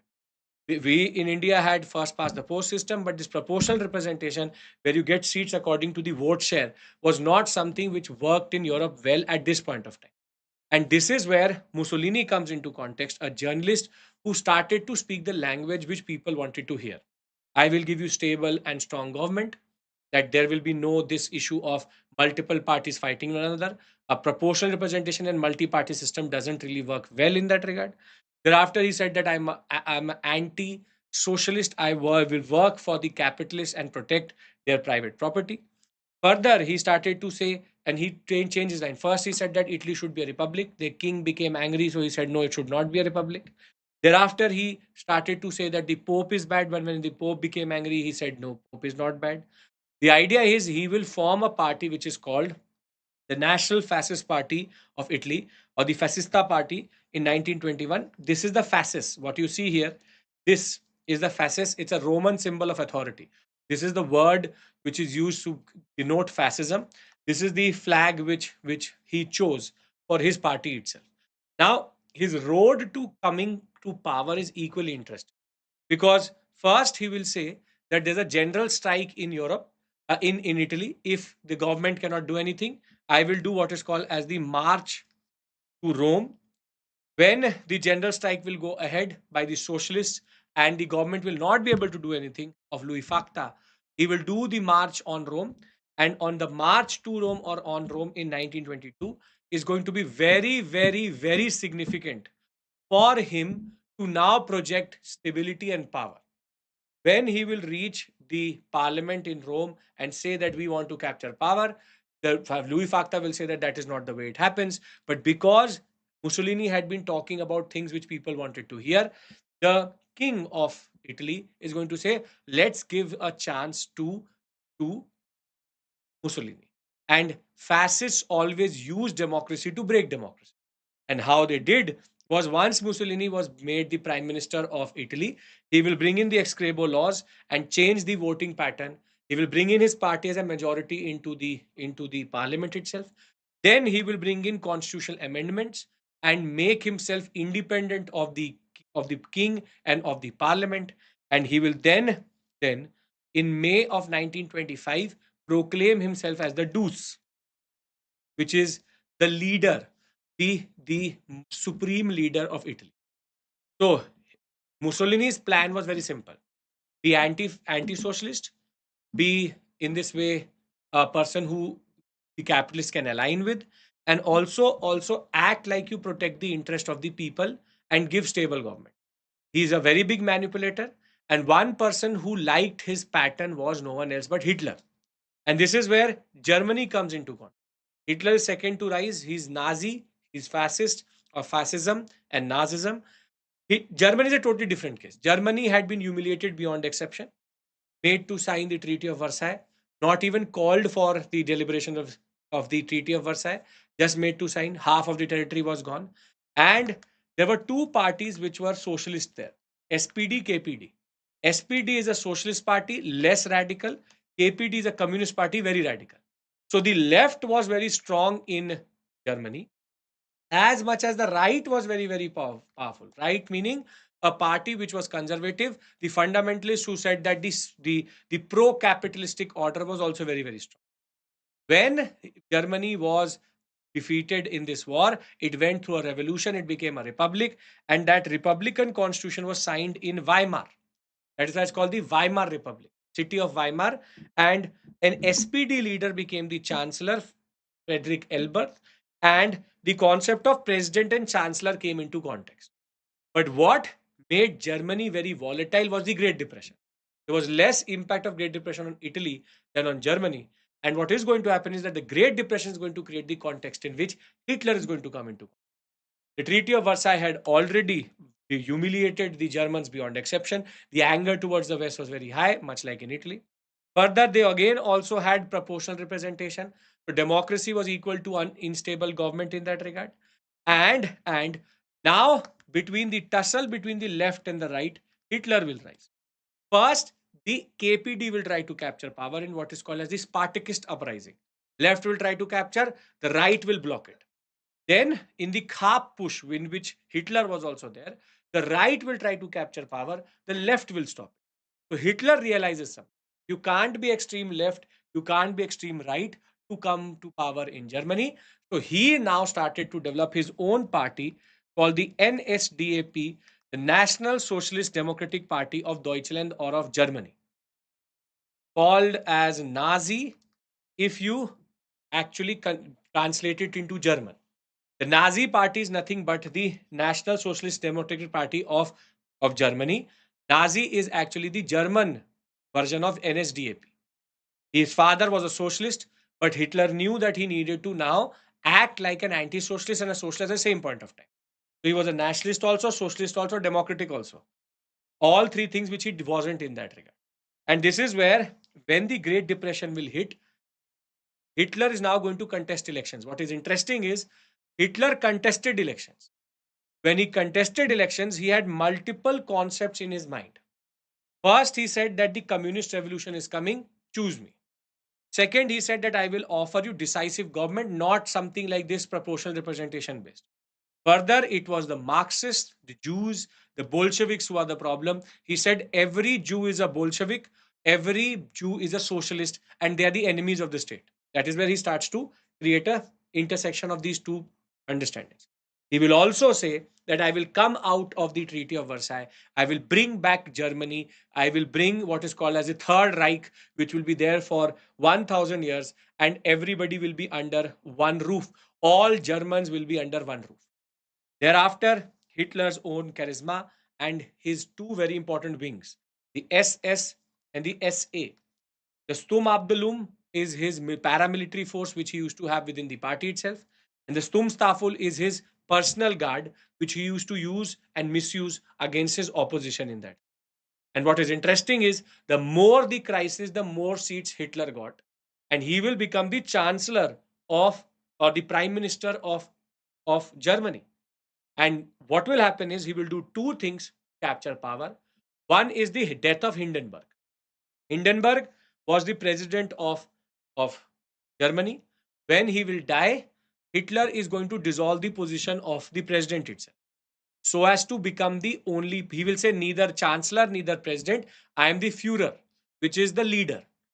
But where he actually used his power well, when he started to lose the elections or started to lose seats, is called the Reichstag fire. Reichstag is nothing but parliament.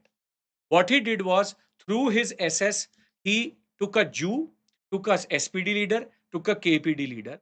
He then placed their bodies inside the parliament and asked the SS to burn the parliament so that it seems like these three have together burned the parliament. In the morning, he will then launch an inquiry in which these three bodies will be taken out. And then he will say that now I will go after the enemies of the state. The enemies of the state being a Jew, a SPD leader, and a KPD leader. And now he will create an agenda where he will start to push for what is called as a greater expansion of German power and the concept of Lebensraum. Lebensraum means a living space, that we Germans need living space that was taken away from us in the concept of what is called as the Treaty of Versailles. So now Treaty of Versailles had created a very messed up map of of the whole Italian, of the whole European sector. The Great Depression helped Hitler come to power. Mussolini used the socialist concept to come to power, and now everybody is in place. Italy, you have Mussolini as a fascist. In Germany, Hitler has now become chancellor, thereafter changed into a Führer, and by 1935-36, he had captured power properly. He had now started to eliminate Jews, which is going to be anti-Semitism and the Holocaust. And he will also start to say that we need more breathing space. Lebensraum, Lebensraum, Lebensraum. This is where from 1935-36 onwards, he will start to expand. And that is, first he will take Austria.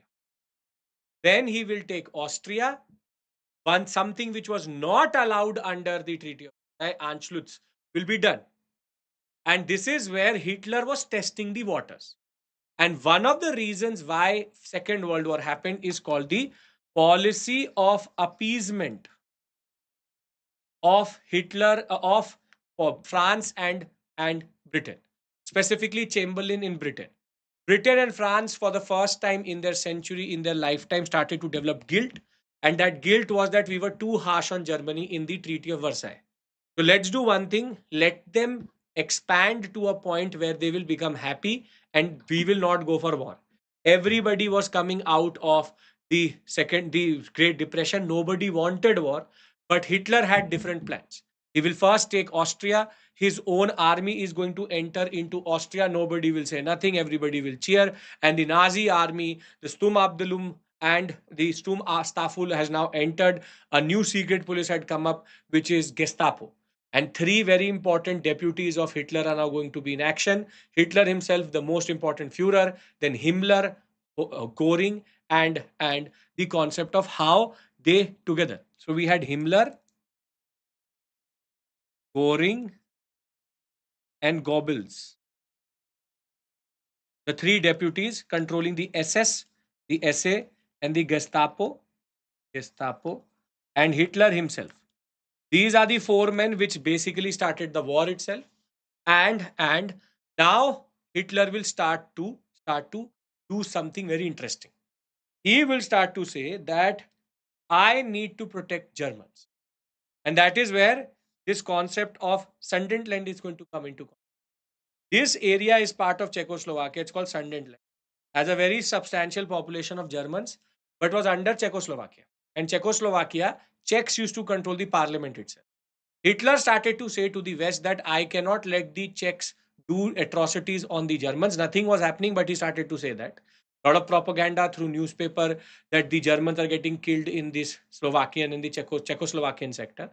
Now, Britain and France will feel that they need to do. That is called the Munich Conference.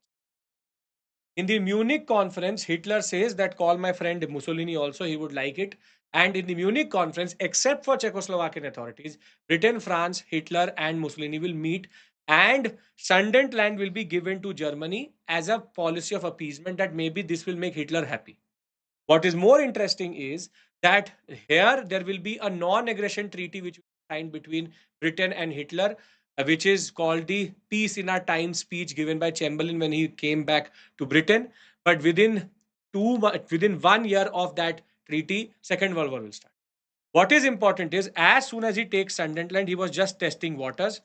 Now he will say that the Slovenes are also getting, in a way, discriminated in Czechoslovakia, and he will take full Czechoslovakia in the name of protecting the Germans and the Slovaks. So now Hitler has taken Austria and he's taken Czechoslovakia. Still, Britain and France were accommodative. They thought this will make Hitler happy. He will not further expand.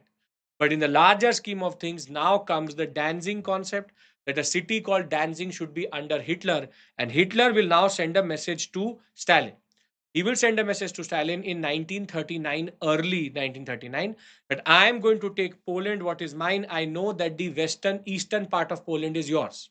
So you attack Poland from the east, I will attack from the west, and do not do anything when I will do something like this. Stalin understood this concept, and under this idea, he will now start to do what is called as the Danzig issue. That Danzig should be under me, Danzig should be under me.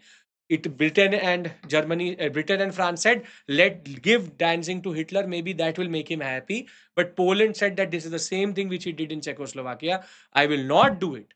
And this is where, as soon as Poland will get to know that they are on the radar of Hitler. They will sign a secret treaty with Britain that if attacked, Britain will respond.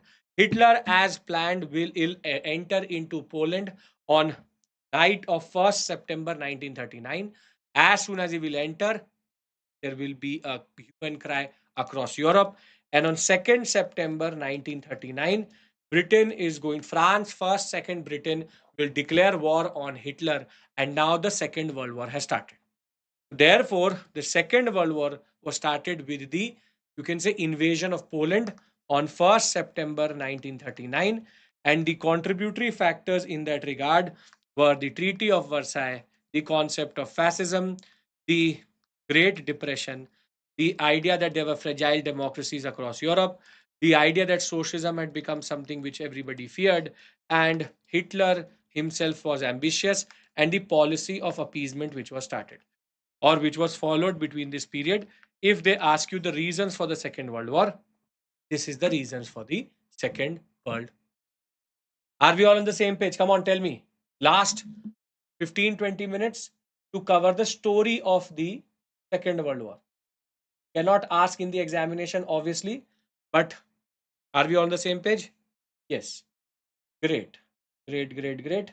Okay.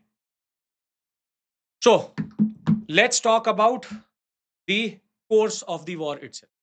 When we talk about the course of the war, between 1939 to 1940, it will be Britain, France versus Germany and Italy.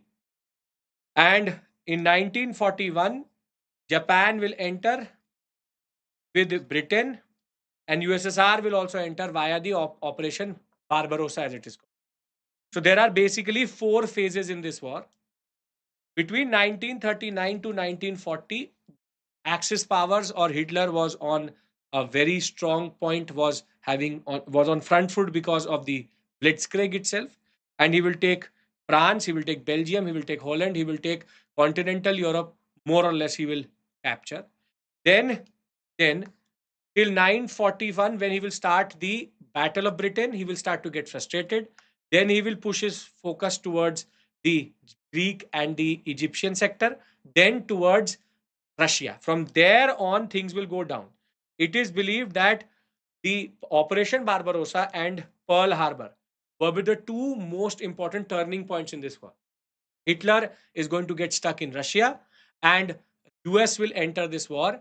And then thereafter, there was no way Hitler was as it is going to win, because this became a war of attrition. War of attrition means who will be producing more. And Hitler never had that much capacity to defeat a power like Britain with regards to production capacity. So, the first thing which made Hitler unpredictable was Blitzkrieg, which is that he used lightning warfare. He did not used to fight on multiple fronts. He used to fight in one front with all the force together. Hitler used it very well against Poland, Belgium, and France in the same carriage in which Hitler or Germany had surrendered. France will surrender to Hitler in 1940. So the defeat of Poland was inevitable because nobody knew how to basically break or tackle Blitzkrieg, which is lightning warfare. Stalin also had also taken that sector which he had been promised by Hitler. Stalin found it convenient in that regard. However, the blunder will start once France will surrender. See, France invasion will start on 10th May. By June of 14th of 1940, France will surrender because France again had no idea. Why? Because they thought it will be trench warfare. But Hitler's warfare was quick. Luftwaffe, the air force used to enter, bomb all the airports. Thereafter, the armored divisions and the infantry used to enter, break the lines, and Hitler was using the walkie-talkies. Rather, France was using telephone lines. Hitler used to enter, break all the telephone lines. Nobody knew what was happening on what front. He used the he used the confusion and the chaos on the French line, what is called the Maginot line, to basically take France properly. And therefore, French, Belgium, and the Netherlands, the Denmark, the whole continental Europe sector had gone. But this is where he will get stuck. He will get stuck when he will go for the next phase, which is called the Battle of Britain. Now, an aerial battle will start from Hitler will send bombers towards London, towards southern parts of Britain, and bomb that sector day and night. But the problem is that the maximum range of his bombers was 4,400 kilometers. The problem is that the distance between, if you have to go from any place from Berlin to Frankfurt, go towards Britain and come back, that was close to 4,000 kilometers. So his bombers could not go towards northern parts. So what Britain did was it moves its all critical infrastructure towards the north, and Hitler bombed day and night the southern parts of Britain. However, the problem is that will not win him the war. And this is where Hitler can now see that the war is going longer than what he had thought. So he will start to get frustrated. He will also lose a lot of bombers. And in that context, what is going to happen is he will now start to turn his attention. His attention will now turn from the west towards the east, and he will ask Mussolini to take the Egyptian sector and the Greek sector. However, Mussolini was so useless that he started to lose in that area, in Greece and in Egypt. So Hitler had to intervene, and he will take the Greek and the Egyptian sector. And now, because Hitler needed fuel and it became a war of attrition, Hitler will do a mistake which is called Operation Barbarossa. He thought that Stalin was weak. He thought that Russia was weak. He thought that the total army of Stalin was maximum 5 to 10 million. Was maximum 5 to 10 million, where he basically had taken into consideration 5 million. But Stalin's army at this point of time was an army of 1 to 2 crore men, which is 20 million army. And therefore, he will launch a three-pronged attack into Russia. Again, a difference and again a wrong strategy. Rather than moving towards Moscow straight, he will first go towards the southern sector and take Ukraine for the fuel. He will go towards Leningrad and then go towards the Moscow sector or the Stalingrad sector. Hitler will now get bogged down in Russia because Russia followed a simple, straightforward concept of just allowing the Germans to enter into the Russian sector. The Russian roads were not good. The Panzer tanks started to get stuck. The Russian environment and the weather was too cold for the tanks to operate. The Russian cold was such that the Luftwaffe could not work. Blitzkrieg could not work on Russia. And now he will get stuck in what is called as the Battle of Stalingrad and the Battle of Leningrad. So he will use the autumnal rains against, or rather, Stalin is going to use the autumnal rains against Hitler. The winters was already very, very harsh. Hitler did a tactical mistake not to just apply pressure in one point, but three-pronged approach. And the Russians now made this a war in which the Germans would either starve to death or die of cold. It is believed that Hitler's real power was absorbed by Stalin. That is why Stalin, after the war was over, wanted his position. That is the Cold War politics itself. The idea was Hitler was able to absorb, or rather, Stalin was able to absorb Hitler's real might, and Hitler now started to become very bogged down. Battle of Britain was not working. Operation Barbarossa was not working. Enigma had now been broken down, or had been, in a way, by Alan Turing, it had now been, in a way, decoded. So they understood what was happening. And a random Asian power will do the mistake of waking a giant which had only been supplying to the Allied powers. That is called Pearl Harbor. The Japanese, um, basically, Hitler, if he had gotten the control of the Japanese, he would have choked them to death. What was the point of this? Japanese will then do a kamikaze attack on Pearl Harbor, a Hawaiian based, you can say, naval base of the Americans. Because the Americans did not know that Pearl Harbor was coming, they will lose a lot of their equipment there. The Japanese will think that they are the best. They will start to expand in the Asian sector. That is the reason why by 1942 we had the Quit India movement and all of that. But now the Americans will enter the war. So 41, Russia also enters the war, and Americans also enter the war. And the Americans, once they enter the war, now Hitler was on his back foot because Stalingrad, Leningrad, that whole sector had bogged him down. His blitzkrieg was not working, and new fresh soldiers in the form of the Americans will enter. When the Americans will enter, they will now first subdue the Japanese in what is called as the Battle of Midway Islands, in which the Japanese will come up with a much bigger force, but the US knew, because their encoding was very weak, and therefore the US was able to defeat the Japanese in the Battle of Midway Islands. Then the US will liberate the Egyptian and the Greek sector, which is called the Battle of El Alamein. You can understand one thing, all of this cannot be written in 150, 250 words. That is why the course doesn't really matter. And thereafter, once they will take these two sectors, they will now go for Italy. And Italy will be the first to fall in 1943. Mussolini will be thrown into the same streets where he used to give speeches and killed because the people thought that he had now gone mad over what he was trying to do against the Americans. The Americans will now create a new front. Hitler is going to very quickly move towards Rome so that Rome does not fall. But Hitler now had three fronts: Russia, Britain, and southern sector Americans.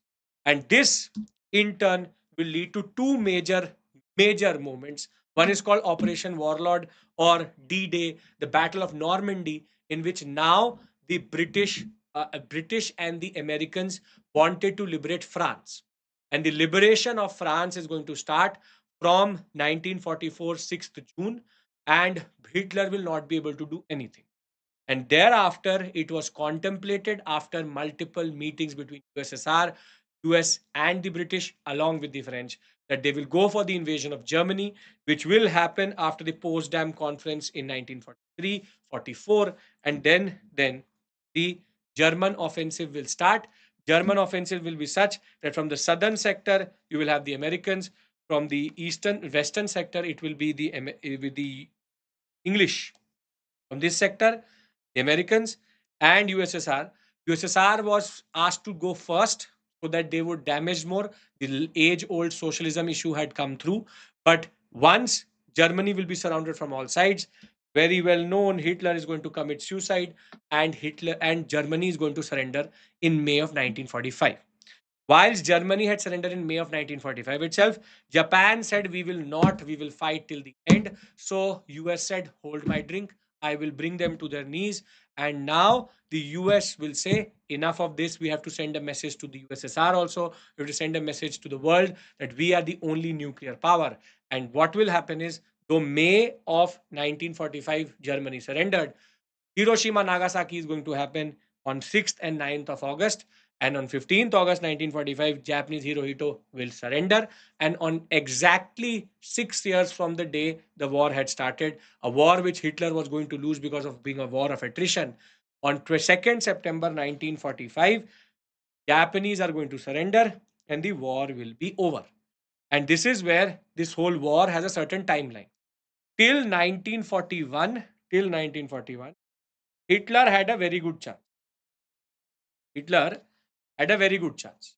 This is where Hitler had an upper edge. First, first blunder, German invasion of Soviet Union, Operation Barbarossa, and thereafter the second blunder which happens in 1941 is by the Japanese, which is Pearl Harbor. Thereafter, it was just a matter of time how Hitler was going to not be able to produce at the same level as much as France and Britain could. And thereafter, the US had entered, Enigma was broken, and once that was done, there was no chance Hitler had. And this is basically the story of the Second World War.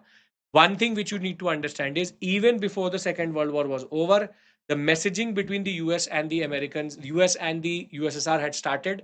Cold War politics had started to come through at that point of time itself, wherein we have the concept of what is called as a message. The bombs were not needed. Hiroshima Nagasaki was not for Japan, but for USSR to know, for Stalin to know that we are now going to replace. Britain is going to cease to be the superpower. And this is where the effects of the war come through. When we talk about the effects of the war, close to 8 crore people were dead.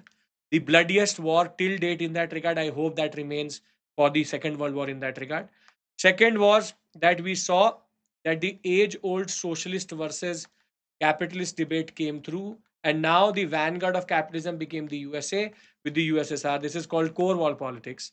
Thereafter, Stalin wanted his place in history as a person who had stopped Hitler from expanding. Then we will see Britain and France will cease to be the superpowers which they were. That is where there was a tussle to be the next superpower. And for us, very important, decolonization across the whole world will start, because Britain and France will become very, very weak in the larger scheme of things. First India, then Burma, then Africa, multiple sectors we will see decolonization. But that was also done by the US to weaken the British and the French so that they don't remain a power, so that it is a straightforward fight between capitalism and socialism. Germany will become divided into West and East Germany, and thereafter 1945, the war will end. By 1953, USSR also had a bomb. Till 1954, there will be two escalations, which is called the Berlin blockade. Then 1960 to 70 is very dangerous, because in 1960s to 70s we will have the Berlin Wall crisis, and also the 60 to 75 period will have the Cuban Missile Crisis. Thereafter, things will start to de-escalate, and that de-escalation period is called détente. Détente will in turn lead to the Chinese to pivot towards the Americans. And by 1986, we will have Chernobyl, which will show to the world what a nuclear power is.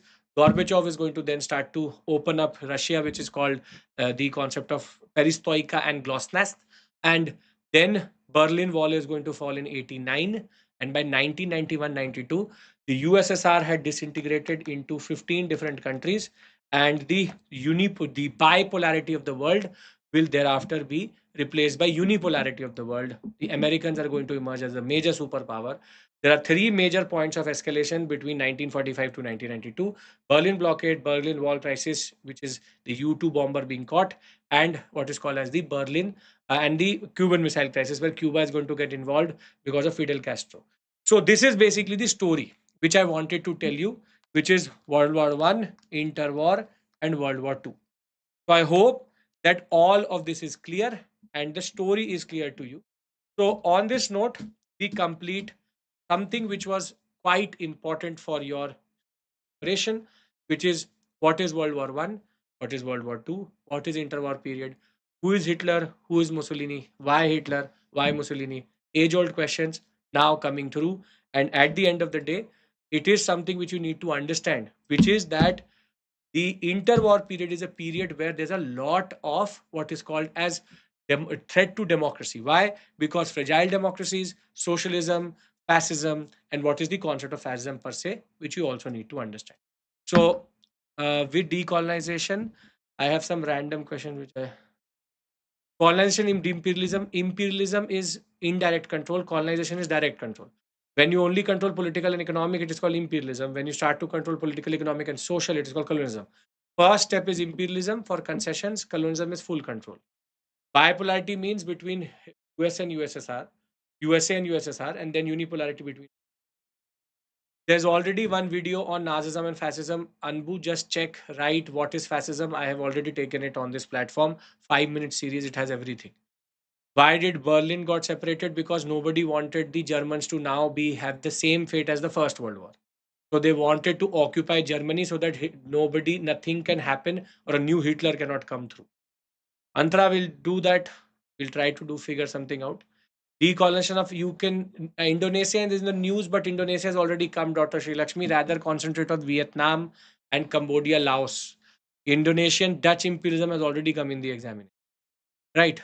Okay. Perfect. Thank you so much. All the best for the examination. Take care. I'll be back next week or next week with a post independence based marathon, so that all your bases or something specific for the examination is done, in which we'll cover other aspects also. Thank you. Take care.